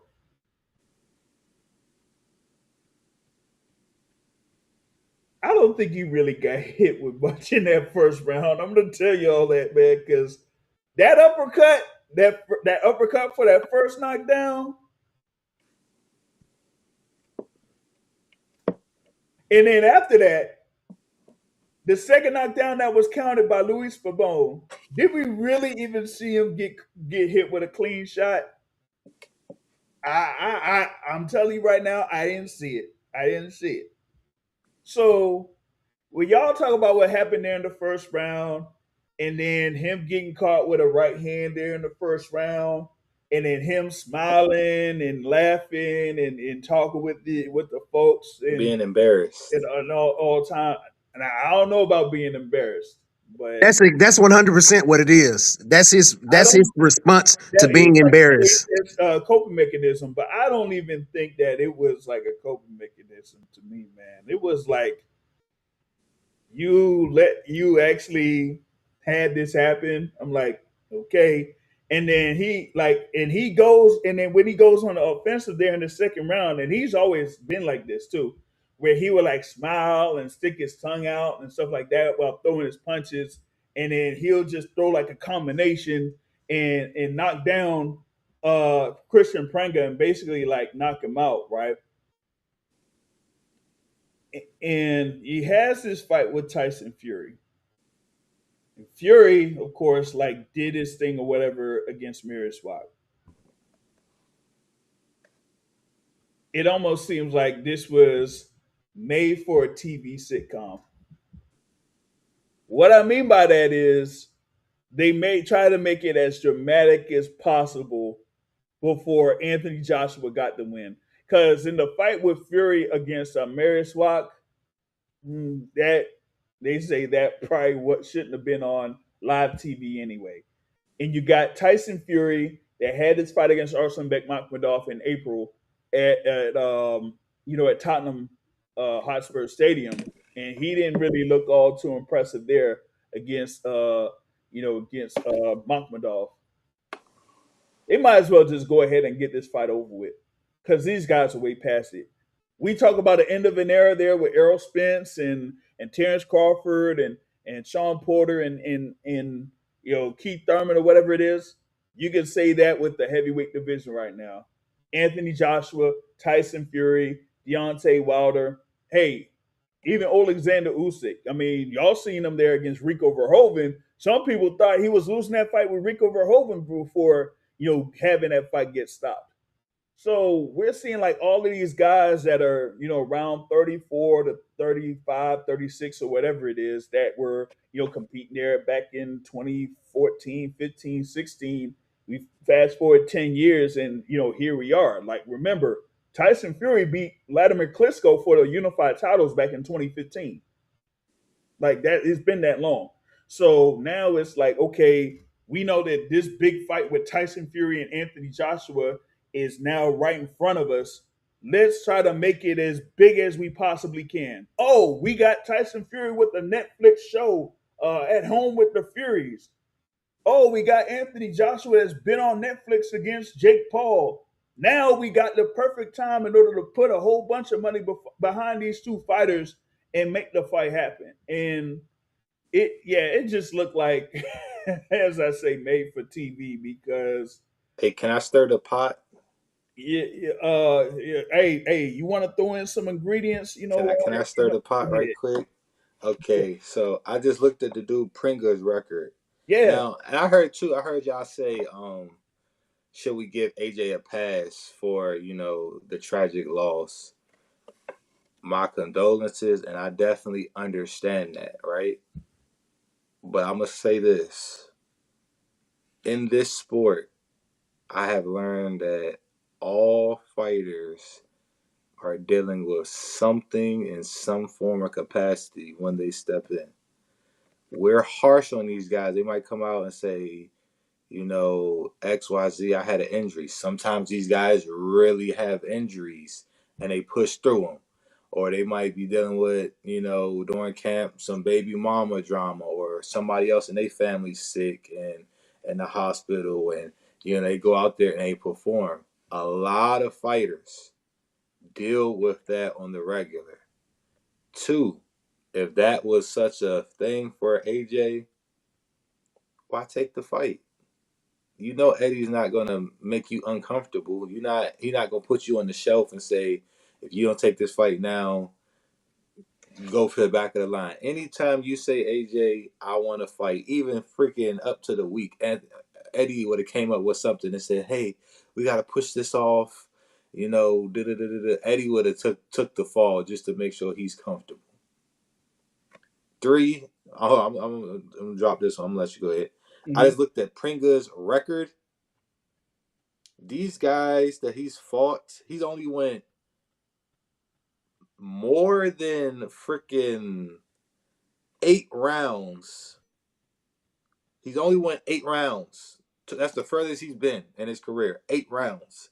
He's only had 3 scheduled 10-round fights. They all were stoppages, so he's never made it past that. But he's only went 6 rounds 1 time, and he's only went 8 rounds 1 time. And the guys and the caliber guys he's fought are, guys that 19-year-old prospect that turns pro would fight. So they picked a good, pretty opponent on paper with, some fabricated knockouts. It looks good, but we ain't gonna be able to look through here and pick out any of these real, you know what I mean, names in here that Prenga has fought. And it just for me wasn't like for that little punch that you say that he didn't really get hit with, for him to drop like he got hit with a bomb from the bomb. I'm not gonna go there.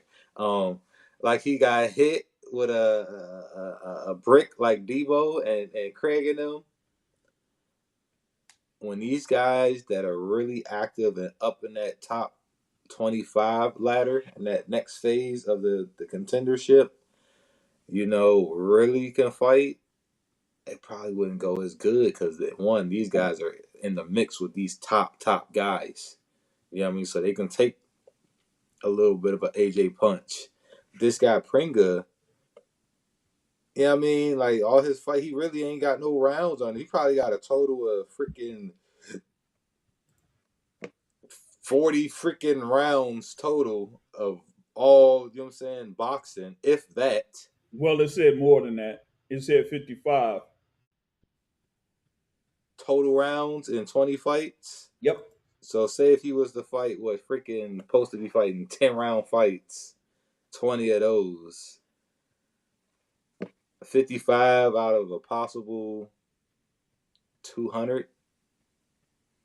You know what I mean? That's kind of low. So not to, you know what I'm saying, try to knock it, but I don't want to make excuses for you got something on there. AJ So being, you know. Because here's the thing. Because two things with what you were talking about with the 3 points, and this from the last two.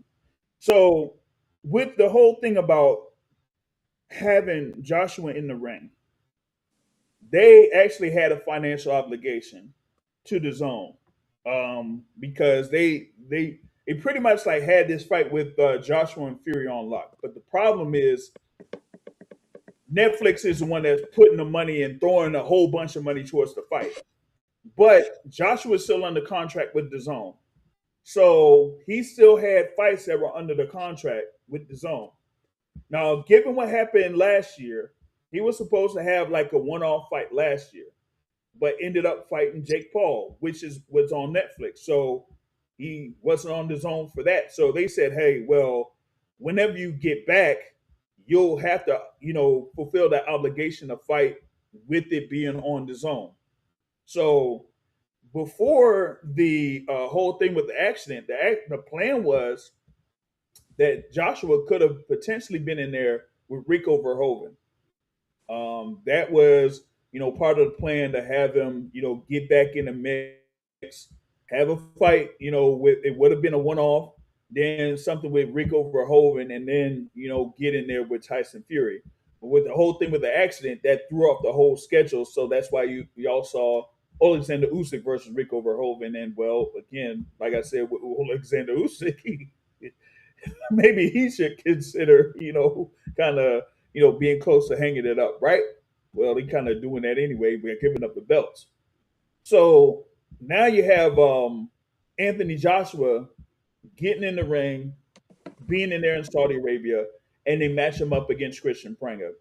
Now, I've had, Joseph Aaron of War Week Boxing on here, and he, referenced Don Chargren, who had been like a legendary like promoter, matchmaker, all of that there in the fight game. And they said like, hey, when you have a big fight on the horizon, you don't want one of your fighters matched up against a power puncher that has like a lot of knockouts behind, their wins, because if you do, you're having your top fighter in danger of losing that fight. And that's why he brought up the example of Tommy Morrison. When Tommy Morrison had like a big fight that was coming up, I think it was initially he was going to be fighting Lennox Lewis, and then he fought a guy that was basically an unknown, and he ended up getting like sparked in the first round. So you have those type of upsets there where Tommy Morrison ended up fighting Michael Bent and ended up getting knocked out within 90 seconds. We almost saw the very same thing right here with Anthony Joshua, but he ended up getting past his fight and winning. But you just don't, have fights against those type of guys. And to Box Academic's point there, as far as like what Joshua was doing when getting knocked down, we saw this same thing over in Madison Square Garden in 2019 against Andy Ruiz Jr. when he was getting knocked down a couple of times, and he was like walking around the ring, and he's like shrugging his shoulders and all that type of stuff. But I said this when in the original like version of Conspiracy JR, right? It was almost like Joshua wasn't fully into that fight because he was going up against Andy Ruiz Jr. instead of Jarrell Miller. At the time, he was a unified champion. It didn't look like he was going to be getting a fight there with Deontay Wilder at the time. And if he got past Andy Ruiz Jr., he would have been fighting another mandatory. And he's been fighting mandatory after mandatory after mandatory.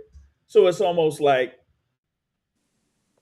what can I do in order to have a fight that could be a little bit more intriguing? What if I lose to Andy Ruiz Jr.? And then you end up having a rematch in Saudi Arabia, and I'm like, come on. So it's almost like here in this case, they try to make this thing to be as good as it possibly can, but like, yeah, still though, Anthony Joshua is like there on the back half of his career, and I know what Alexander Usyk has been saying. Him, trying to see if he could guide Anthony Joshua to a world championship again. I just don't see it happening. Just go ahead and have this particular fight against Tyson Fury.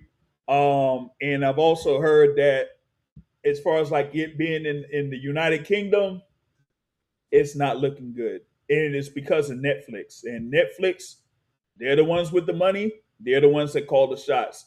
And with them doing that, what's going to end up happening is that they want the fight to where they cater towards the U.S. market, since the majority of Netflix subscribers are there in the U.S. So let me see. We're going to have two fighters that are based in the UK. That would be the biggest fight in UK history, and they're going to potentially fight in Madison Square Garden. And that was one of the things that has been thrown out there, mainly because the flight from London to New York City is 6 hours. And so they would say that a number of the fight fans from the UK will be able to make that flight. Yeah, we've seen examples of UK fans flying out to Las Vegas for like a Ricky Hatton, or going to Los Angeles for Tyson Fury, or going to New York City for Anthony Joshua. But why in the world would you not have this particular fight there in the UK? If it can't be in London, find somewhere else. They have a curfew. Find somewhere else. Like if y'all are trying to have this actual fight happen local time at 1 a.m. or closer to 2 a.m., whatever. But just put it over in the UK. There's no reason why it should be in the US. Like you don't have a fight that's been marinating for this long. That's pretty much like the equivalent of Mayweather versus Pacquiao in the US, and then all of a sudden say, "Oh, we're not going to have this fight in the UK." That's nasty work. You know what I mean? That's nasty work. So, JR, yo, you made a point earlier where you said, conspiracy JR, and then you pointed out you don't know if the punches landed as clean. And that's fair. That's fair, JR. But I remember will that's tell you, Conspiracy JR.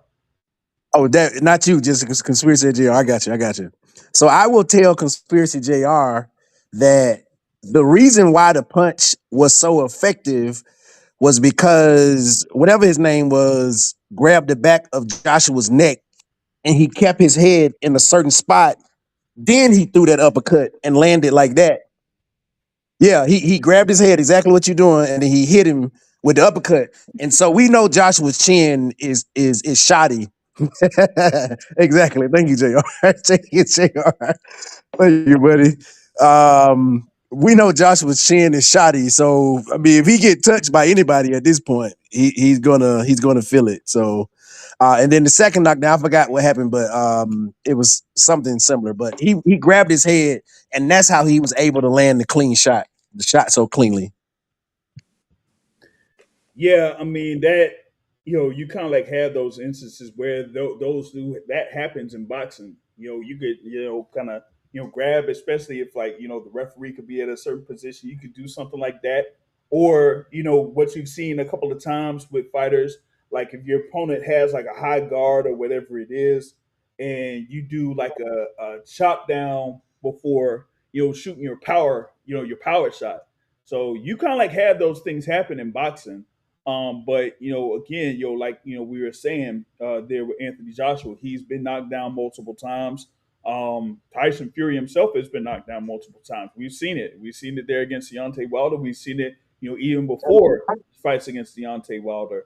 And the thing about it is, once you get to a point in your career where you've been suffering a good number of knockdowns, or you kind of like been long in the tooth, so to speak, in the boxing game, then you try to have the fights that are the most lucrative as possible. So in this case, you might as well just go ahead and have this fight right now, and get the fight over with. Now, for me, I still say that it shouldn't be in the U.S. If they have it in the U.S., in New York City, okay. If they have it in Las Vegas, that wouldn't be good. But I think it really wouldn't matter where the fight is, because the purse is basically guaranteed regardless. Like Netflix is the one that's putting up the money. It's going to be in upwards of $250 million for the purse for both of these fighters. Now check that out.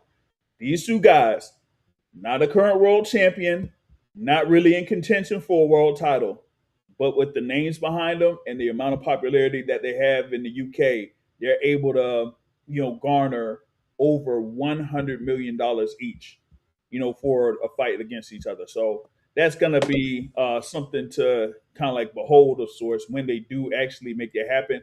Now, some people, may have thought that they would have had Tyson Fury make it over to Saudi Arabia after his fight against Mariusz Wach, but that didn't, quite happen. So you ended up seeing Joshua call out Tyson Fury there after the fight. But either way, it's like, yeah, just go ahead and announce this fight, get it going, make it happen, and we just have yet another event. Adam Hurley says that he. Oh, hold up a second. That he would take Fury in the fight, but it's 55-45 in favor of Fury. And a guy, whether it's Stokes here, say that the fight had to happen in the UK Wembley Stadium. Yeah, I mean, everyone would think it would be in Wembley Stadium, but again, like, and they've had this type of curfew there at least for a few years. I mean, even with when I was out there for Joshua versus Daniel Dubois, they kind of like had a curfew like that where the all the sporting events basically had to end by midnight local time. So by the time I got back from that event, it was before 12 a.m. local time on that. And even with this recent example with the World Cup, they can't really have crowds like that, or too many big crowds like that, because of noise ordinances. So it's going to be really interesting to see what happens here in these next few weeks, or when they try to announce this fight. And don't be surprised if they say that the fight is going to be in the U.S. So Hey, one thing, well, two things. Shout out my guy R Stokes. Two, did the performance from AJ? Do we want to still see that fight, or do we kind of figure out like we know what's coming? Like, did that lose some of the? You it know what I wouldn't. mean? I don't think it would matter. At this point, it wouldn't matter, because like here, it's another. Oh motherfucking Nico Ali Walsh on Zuffa. Oh shit. But this is kind of like how folks looked at Mayweather versus Pacquiao when it was finally announced there. That was like 5 years after it should have happened. This is kind of like the same thing. What we're at 2026, we should have seen this around maybe 2021, or maybe even like 2019 or something like that. Yeah, it'd probably be 2019. But you had what was going on with what was it, Fury, coming back at around that time, 2018, 2019. Then had the first fight with Deontay Wilder, and then after that, they went ahead and locked in an agreement of sorts there for that. So we couldn't get that while the Joshua versus Fury around 2019. So here we are. It's pretty much like 7 or 8 years after it probably could have happened. So I think it's going to be an instance where it's going to be highly built up, but at the same token, don't be surprised if the fight actually happens and a lot of people end up being disappointed. That's what I'm saying. Because this Yeah, joint to see, me see kind what of like, happens is that a lot of times when you have super fights of sorts or really big fights, that they don't end up or they don't end in a dramatic fashion. They end up just having it go to full 12, and you might see something here and there, but it ends up being, less than what fight fans expect. Like you don't see something like a matchup like a Wilder Fury, like Wilder Fury 1, so to speak, right? But outside of that, you really don't see that with super fights. Usually the best fights are the ones that are like on the undercard or lower, level main event type of fight. But super fights, you really don't see that, these days. So, that's the thing on that, man. this joint kind of like was like the Errol Spence Tszyu fight, right? I wasn't necessarily eager to watch that fight because it's like when you see like you only good as your last performance in this sport. And when I seen Spence look how he looked against Crawford, Mm-hmm. and then have a 3-year layoff after that, there's Mm-hmm. no way that I'm expecting him to just go into the time machine and come out and be like transforming from Stefan, like transforming from Urkel to Stefan. You know what I'm saying? I don't. Yeah, Stefan Urkel. I gotta be real, bro. And for AJ, like I say, I've seen him on the downside of things where it's like him getting dropped in the first round, going 6 rounds with Jake Paul, having inactivity outside of the ring stuff. Is like, do we really want to see? You know what I'm saying? Is that build up still there for this fight? Like, oh yeah, already. It's like, do we kind of have an idea how this fight's gonna go? You know what I'm Yeah, saying? we Now do, but it's too much money to be made. we kind of do it like academic said. There's too much money to be made. Like we've seen, like I said, we saw Joshua, here on Saturday. We've seen Tyson Fury against Arslan Bekmambetov and Mariusz Wach. Like again, this is not 2019. So what are we seeing from these fighters that are, basically, well past it? Yeah, I think it might be a little bit.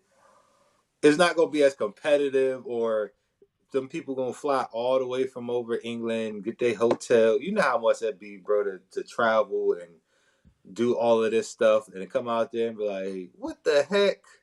Yeah, Now, AJ could, you know what I'm saying, lock in, but like my man said, he's a little chinny, bro. You know what I'm saying? but He's a again, little bit chinny. He could it's knock still, Fury out. It's yeah, possible. it's still heavyweight boxing. That's the thing about it. Like anybody could get clipped, but still, it's like when you got two guys that That guy in are that left well corner past. right there in the screen, that right there in that left, to the left of your Yeah, picture. yeah, yeah. He's not that guy anymore. Well, even with that, right? That was probably like 2018, 2019. Yeah.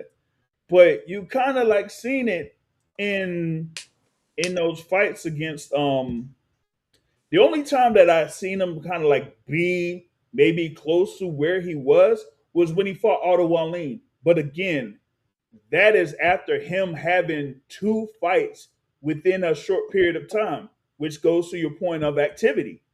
When you have that activity, you know that you've been doing what you're doing in the gym. You're more comfortable about doing what you're doing in the ring in those previous fights. But even in those previous fights that he had against Jermaine Franklin, right, or against Robert Helenius, you could see that his timing and stuff was off. So He goes through that full 12 or whatever it is with Jermaine Franklin. Then he has the thing there with Robert Helenius where it's like bad timing until he finally like gets a knockout win on him, right? But then he goes up against Otto Wallin and like everything looks like it's clicking for him on that sense. So once you have those fights, then yeah, you could look a little bit sharper. You could, see about, fighting faster or whatever it is. But when you have that inactivity or you go up against guys like once or twice a year and they don't, get you to a high level of sorts, then you're going to have those instances where you, as you said there with Errol Spence, you could have instances where you look like a novice. You know what I mean? Yeah, I mean, like I said, I wasn't until my homeboy kind of texted me like, yeah, the co-main event. I'm like, all right, let me tune in. But I wasn't necessarily like going out of my way when I woke up that morning to say, all right, past this time frame, this is, you know what I'm saying, this is what I'm doing. Mm-hmm. You know what I mean? I would have been cool just catching like the extended highlights or rewatching it. You know what I mean? Like for that, honestly, it wasn't. I I know what I'm gonna see, bro. You know what I mean? It's not like you taking freaking like for example, Pacquiao had a good showing against with Barrios, right? Yeah. That'd be like, okay, we take Pacquiao and we mix him in there with like potentially like Eris Londi Lara, potentially.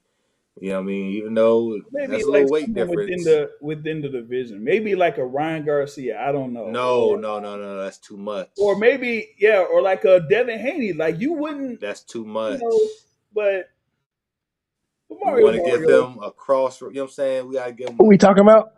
That's like Pacquiao coming back. Pacquiao still got some juice. We seen that Pacquiao still got juice. You know what I'm saying? He almost Bad won the choke at title. that. Now him coming back against like you say, freaking what he at 47, right?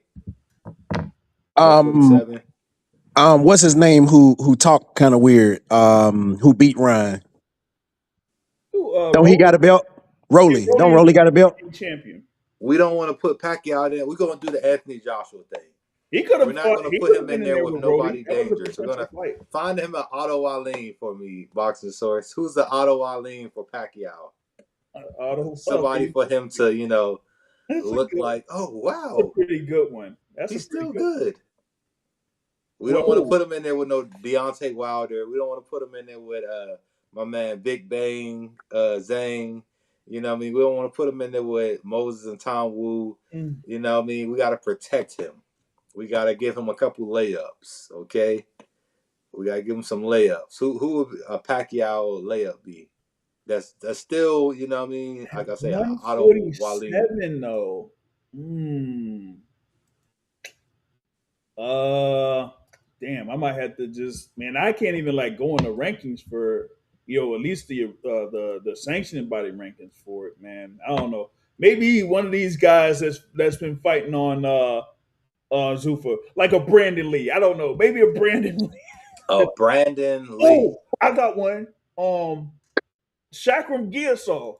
He remember he was like a WBA mandatory at one point there at welterweight. Shakram Gearsol. He would be somebody. I like Brandon Lee. I like that one. It looks good. Got a good record. Got a good KO thing. Look You know what I at his mean? nose put up. he said, "Hey, Barrios too. He that looked was for him to come out Barrios." of retirement, bro. He looked decent against Barrios, bro. Yeah, man. He did. He did.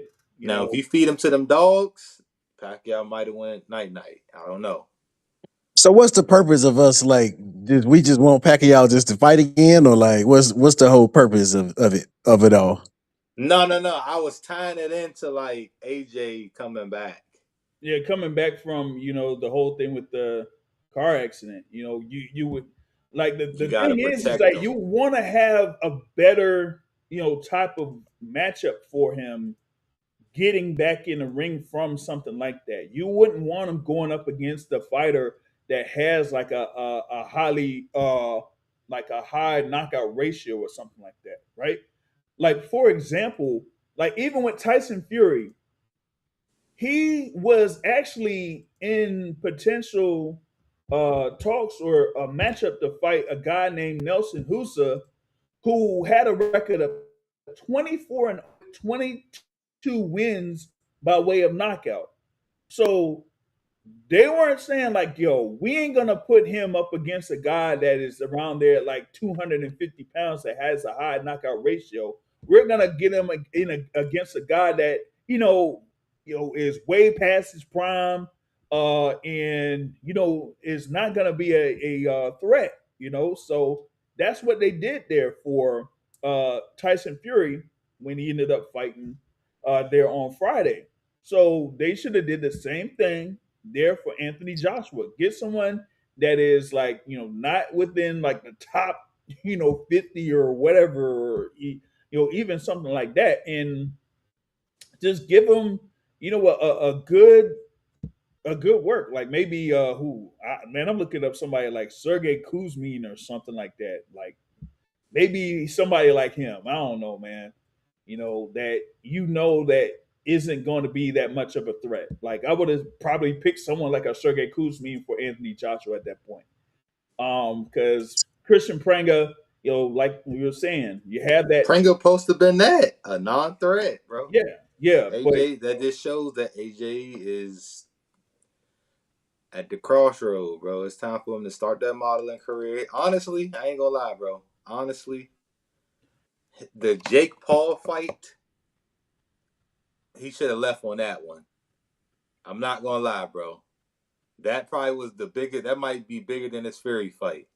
Nah, he was a star, bro. For the next 2 weeks, I could not see Anthony Joshua. The women were loving him, bro.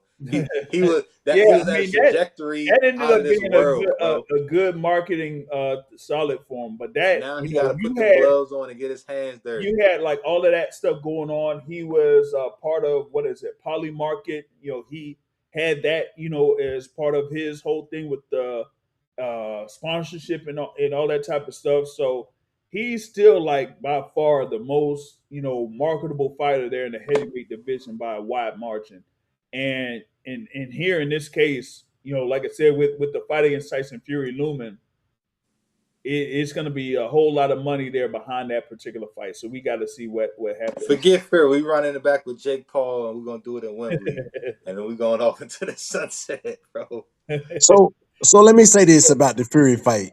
Fury got hurt in that fight too. I don't think he got knocked down or nothing, but he got hurt. Wach or whatever his name landed a punch that visibly affected Fury in the fight. But that's the thing with Tyson Fury. He's prone to be hit. Like even in the fight against Arslanbek Makhmudov, you seen how he looked there after the end of that fight. But Makhmudov is still, at the end of the day, that's still a big guy. So if he hits you, you're definitely gonna feel that punch. So that's why, like says with Joshua and Fury, it's still like anything could be possible there. And Adam Hurley's here says like, yeah, Joshua could still beat, as Usyk says, greedy belly. He could still be greedy belly. He could, bro, but again, it's heavyweight boxing. The last two showings, like going 6 rounds with Jake Paul and a fabricated boxer, you know what I'm saying, who's kind of, there's no way he should have been in the ring with freaking, that's how Jake Paul should have looked, bro. 2 rounds, knocked out, sleep. Not in there, like, gaining stock. Hey. I want to say it for you, JR. I want to say it for you. Wait, what do you think I was going to say? If Jake Paul would have hurt him, Jake Paul would have got him out of there. Nah. I knew that's where he was. Hey, Topic, I knew that. I knew that's not what he was going to say, but I just wanted to usurp him. So yes, I was going. He could have now if Jake, if you rematch it, he might. Nah. What you saying? I think with that fight, conspiracy JR again. I would just say conspiracy JR again. I'll go through a couple of more things there as far as like that fight card, because you had a couple of world title fights on there. You did have Josh Kelly, defending the IBF Super Welterweight title against Caoimin. I can't even pronounce his first name. Caoimin Agyarko. He ends up winning that fight by unanimous decision. He had a couple of instances where he got caught a few times by Agyarko, but you've seen, instances there with Josh Kelly where, he, had that little boxing that he's been having since he, came up as a professional. So he ends up defending that IBF Super Welterweight title, and a lot of people are saying that his next bout could be set up there against Jerron Boots Ennis. And I was able to catch up with Boots Ennis on Saturday. When he was awarded the titles for the WBA and WBO. WBO awarded by the president there, for the WBO, and for the WBA, it was former multi-division world champion their and ambassador Jorge Linares. So it's looking like that might be next there for both fighters. And Boots' plan is to try to have a fight in Atlanta next. But for Josh Kelly, he had a great showing there against Bakram Zaliev, even though he got knocked down in that fight. Here against Caoimin Agyarko, I mean, it was something where he just went through the 12 rounds. But if he goes up against Boots Ennis, man, I don't know, man. We'll see, because if Boots is like the same way that he was against Xander Zayas, that whole thing with the boxing for Josh Kelly is not going to work for him. And I know some people might say the movement might be a little bit of an issue for Boots. I just don't see it. But you had Josh Kelly there with the win. You also had Hamza Shiraz with the win over Simon Zakihuber. Now, for me, with that one, that fight ended up being a majority decision win for Hamza Shiraz against Simon Zakihuber. And for me, I was criticizing this particular fight because Simon Zakihuber ended up losing a fight earlier this year that was on that Fury versus Makhmudov card. He lost that fight, had one fight, I guess, the following month, and then he was put in a match for the WBO super middleweight title against Hamza Shiraz. While at the same time, the guy that beat Simon Zakihuber, oh man, he ended up, in a fight on the same undercard against Jacob Bank. It was nasty work. And what made it even nastier is after Hamza Shiraz got the decision win, it looked like they had Jacob Bank step in the ring, like Hamza Shiraz and Jacob Bank was going to be the next fight. I'm like, come on, man, what are we doing here? Like, are y'all going to have Hamza Shiraz eventually fight the winner of Canelo versus and Billy, or are you just going to keep feeding them these? Hey, Jacob Bank's a good fighter, though. He's on the topic, the one to watch list. This guy's, he's worth it. This one, these are the fights right here, though, bro. Right? And I seen, not to go off track, but to stir the pot a little bit. You know what I mean? I be wanting to talk real boxing with people that really know boxing. Paul Malignaggi, I don't know if you've seen him, but he's been real transparent with his thoughts lately. And he was talking about like how boxing's almost at a point where there are popular fighters and then there are the real champions. You know what I'm saying?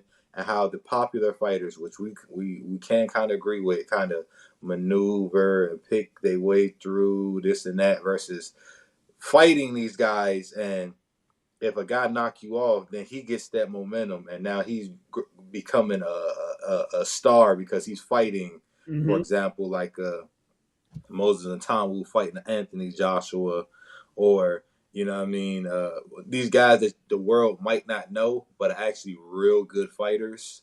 They don't get those opportunities because the popular guys are looking like, well, who has he fought? Well, he's earned his contendership by some way, somehow fighting to be able to position himself within the top 10, top 15 to want to fight you.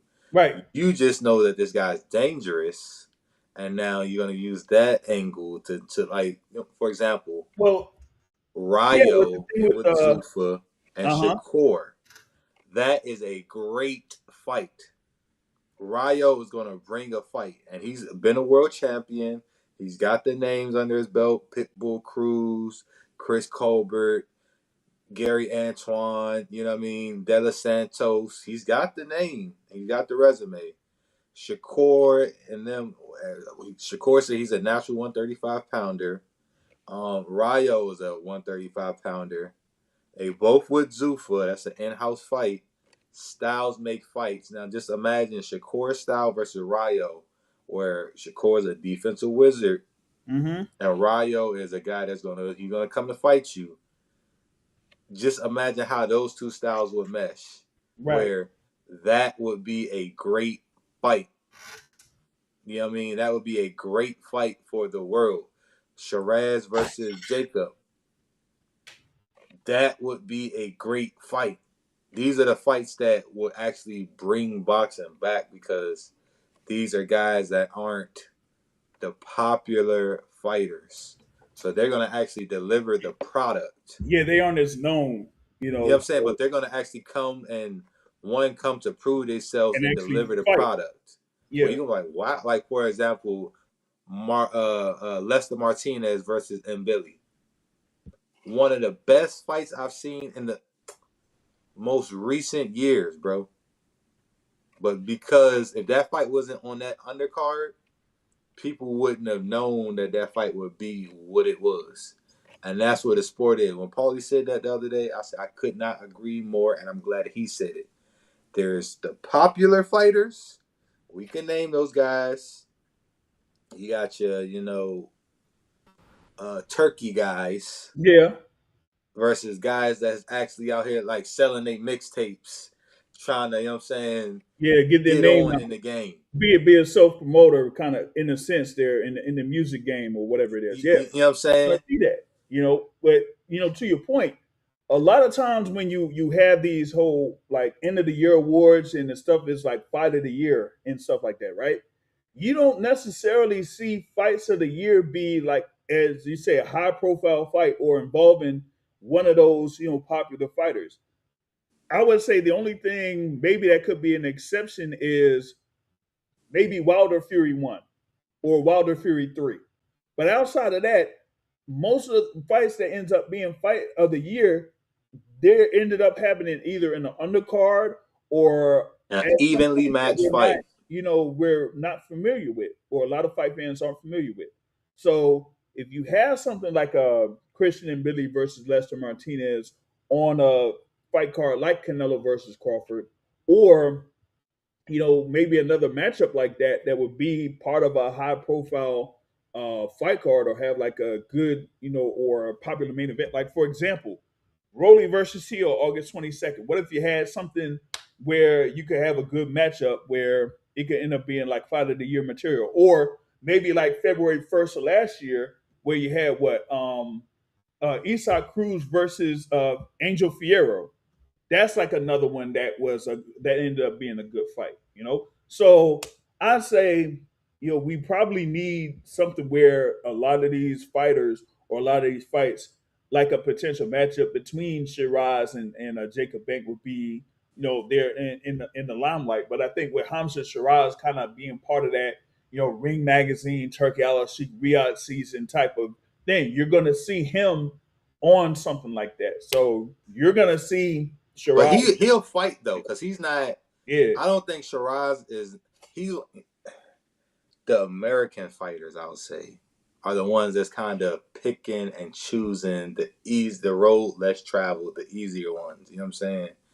They're the ones that want to keep recycling guys with a few losses, or you know what I mean. But then, like I say, a guy like Rayo is. If I see Rayo fighting his name on a poster or a card or something like that, I'm going to tune in. I will make time, because Rayo, I know, is going to deliver a good fight of some capacity, like the fight with Chris Colbert. Mm-hmm. Good fight. Two fights with Chris Colbert. Good fight. De Los Santos. These are good fights. That the sport that should be on the undercard, that when a person comes out and they spend $100, $200, $300 to come out and see, they should leave out with a memorable night impression. They come out to the Barclays and say, wow, I seen it. And then when you come to try to promote the guy to the next card or headline him, the world has got an opportunity to see him. I've seen him fight before. He fought a real tough fight against. That's why people like Pitbull Cruz. You know what I mean? I've seen him before. He's fought XYZ, or that's why all it takes. Or he has a style that gives like a lot of action. Like I'll go back in, what was it, like back a few years ago, right? Adam Kaunaki as a heavyweight. You see him. He be of course he had the following there with the Polish crowd and things like that. But with this level of activity, you can see that his fights brought a lot of action. So when he fought like Charles Barton, and then he ended up having a fight with Andy Ruiz or something, where they had like a whole bunch of punches thrown in the heavyweight division. So you want to have like more fights like that. It's just like, are you going to be able to have those opportunities to make those fights happen? You know what I mean? I mean, and then like I say, like for example, or is Chris Arreola with these guys, like Paulie was saying, these guys, when they fight these guys, if they beat them or they have a good showing, now this guy can take some of that limelight and say, hey, you know what I'm saying? It keeps the sport going, where now when he fights somebody, it's like, okay, like for example, De Los Santos became a big name from giving Shakur one of the tougher looks of his career. You know what I'm saying? So now when we see De Los Santos come across the table, we'll tune in. We'll say, okay, let's check out De Los Santos. You know what I mean? That kind of thing. De Los Santos versus Rayo. Did you see that fight the other day, a few weeks ago? Yeah. That ended up being a potential knockout of the year candidate there for Raul Valenzuela. Now, what I just seen there with Otto Wallin losing to Serenko, that's another knockout of the year candidate. But you see where Raul Valenzuela was been very solid, and could make for a solid fight potentially against Shakur Stevenson. So they do end up making that fight happen, then we'll see. Would you want to see that fight as a person that likes the sport stylistically? If you just knowing how, you know what I'm saying, we can't name 100 of the opponents that Shakur has fought. What did you say earlier in the show? You're only as good as your last fight. So coming off of Raul's last fight, you would want to at least have some type of interest there with Shakur Stevenson and Raul Valenzuela. It's just that with Shakur Stevenson, there's a lot that is being expected from Shakur Stevenson, and that they want to see him in those fights against the contemporaries that are around his division.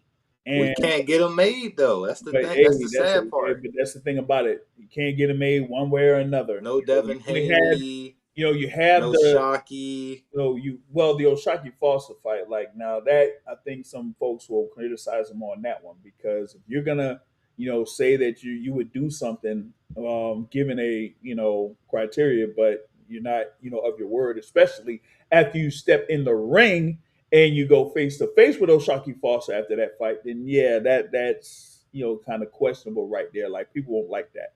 But if you have Shakur Stevenson in fights that maybe, okay, here would it be like Raul Valenzuela could potentially have Shakur Stevenson be in an element or show an element that he hasn't shown. It would give him the opportunity to showcase how good of a defensive wizard he is. Well, but against a real, you know what I'm saying, it's gonna give him the opportunity. If you're good, you're gonna make this guy look it'll give him that opportunity. But the thing is, I think people will say, hey, he showed that against William Cepeda last year.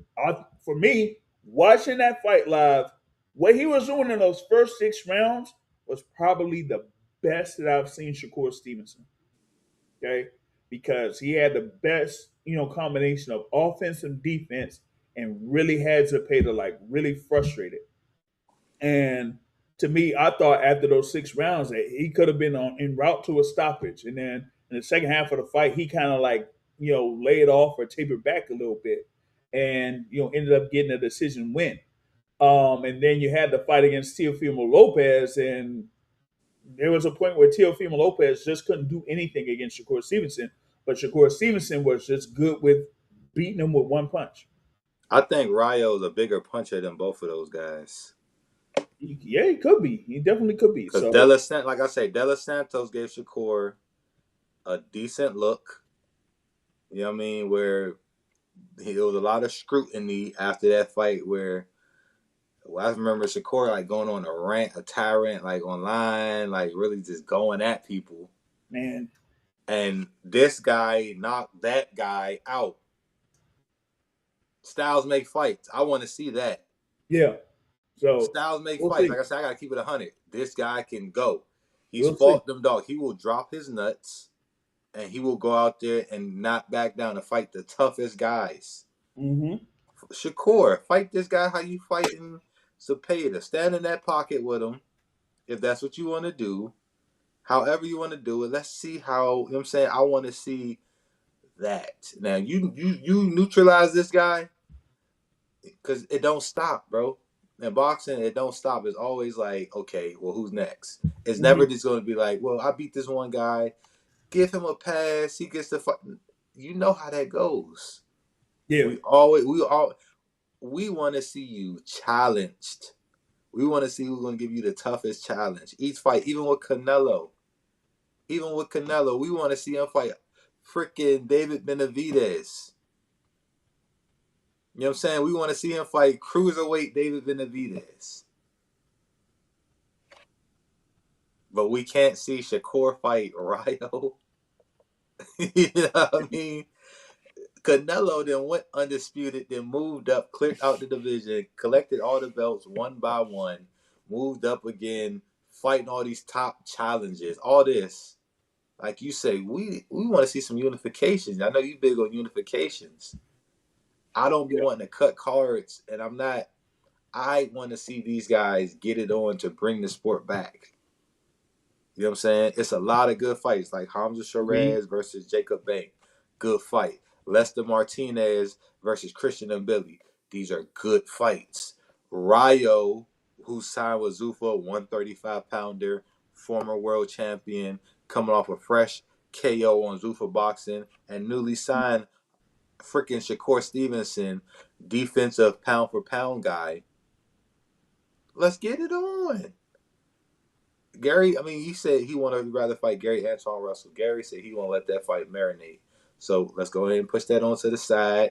We're not worried Well, about that one right I now. mean, if they're going to let him marinate, I mean, that because the thing with Gary Antoine, I mean, given the latest report that I had, one of the potential fights that he would have been in line with, Isaac Cruz, Pitbull. it was told that Cruz wouldn't be there for him because they're saying like Cruz could be rocking with a new team there in his camp. So they wouldn't want to, fight Gary Antoine Russell in the first fight with that new camp. So now having Gary Antoine Russell, who could have potentially been on maybe the fight card on August 22nd, or maybe something for September, I think it would have been September 19th, that's out of the picture. We might not see Antoine in the ring until November because of all of that. So these guys, not being able to have these fights as often as possible, that could kind of hurt them in the long run. And On that's a unification shot. I mean, I wouldn't mind. I would love to see that yeah, fight. But but if Gary said, I know Gary not ducking. You know yeah, what I'm saying?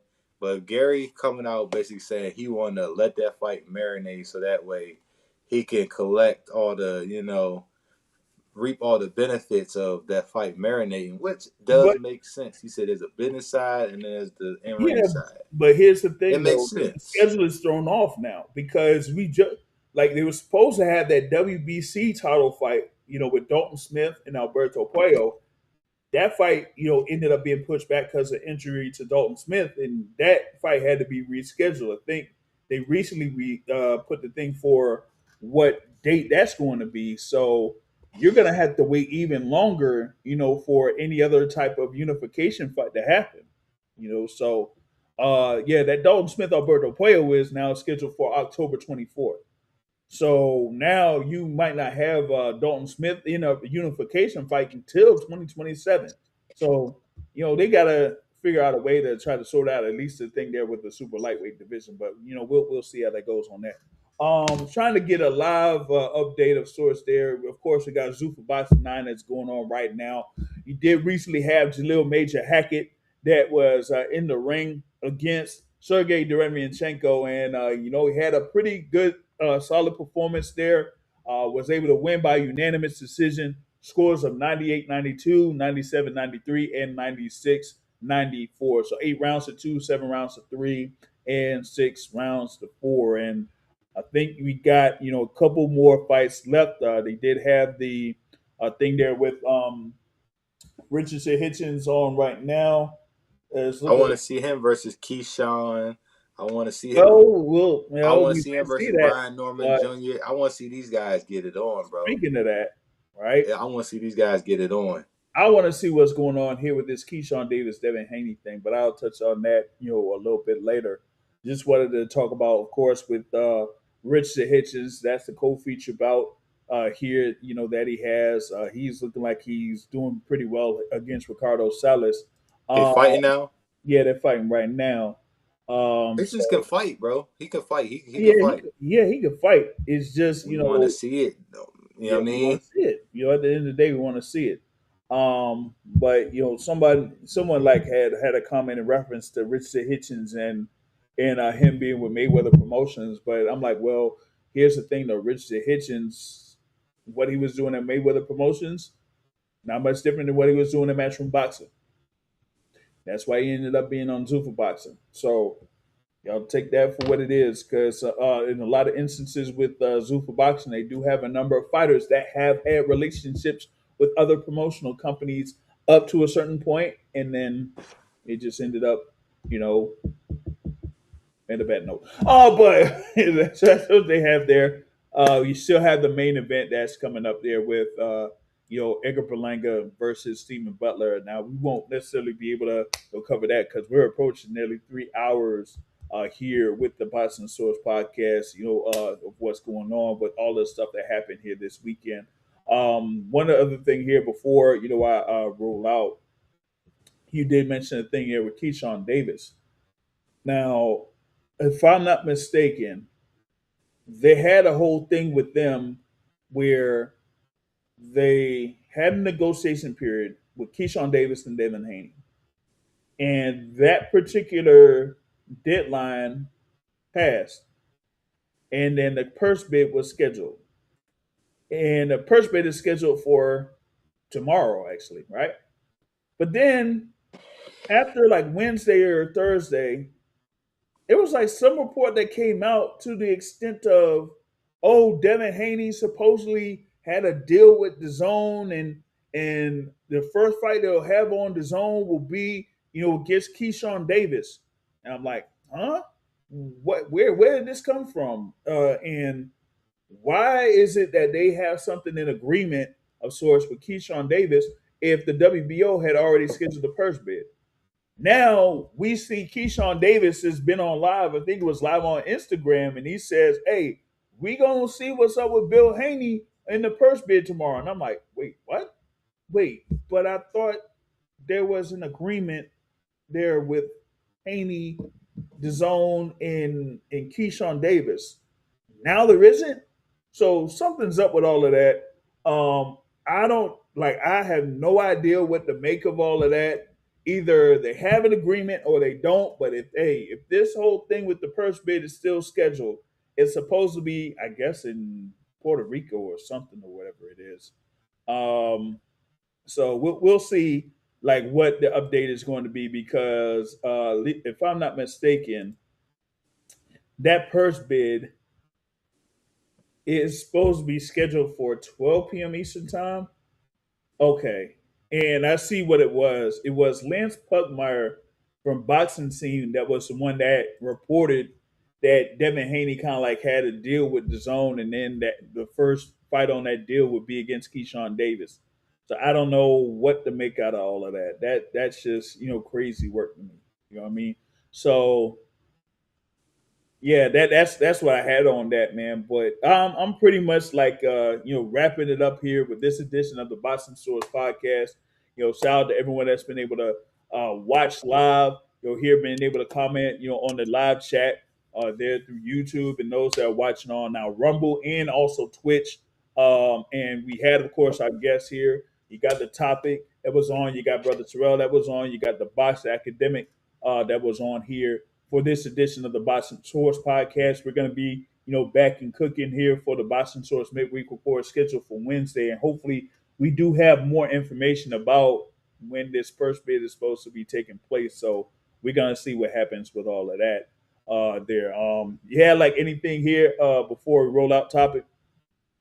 I mean, nah. I mean, I just said it, but I do want to get on here and give one of those transparent talks because the sport got to get back.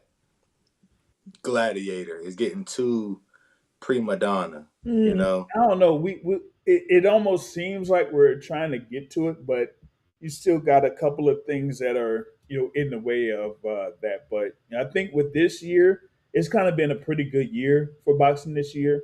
It's just that we might need to see a few more, either big matchups or big fights that could, kind of like make this year be a banner year for boxing in a sense. So that's what we got to see. But that's what I got here. Like I said, we'll be back in the mix here on Wednesday, unless I might have something on Monday about the whole Devin Haney, Keyshawn Davis thing. But until then, that's it for me, man. I'll catch y'all later, y'all. Peace out.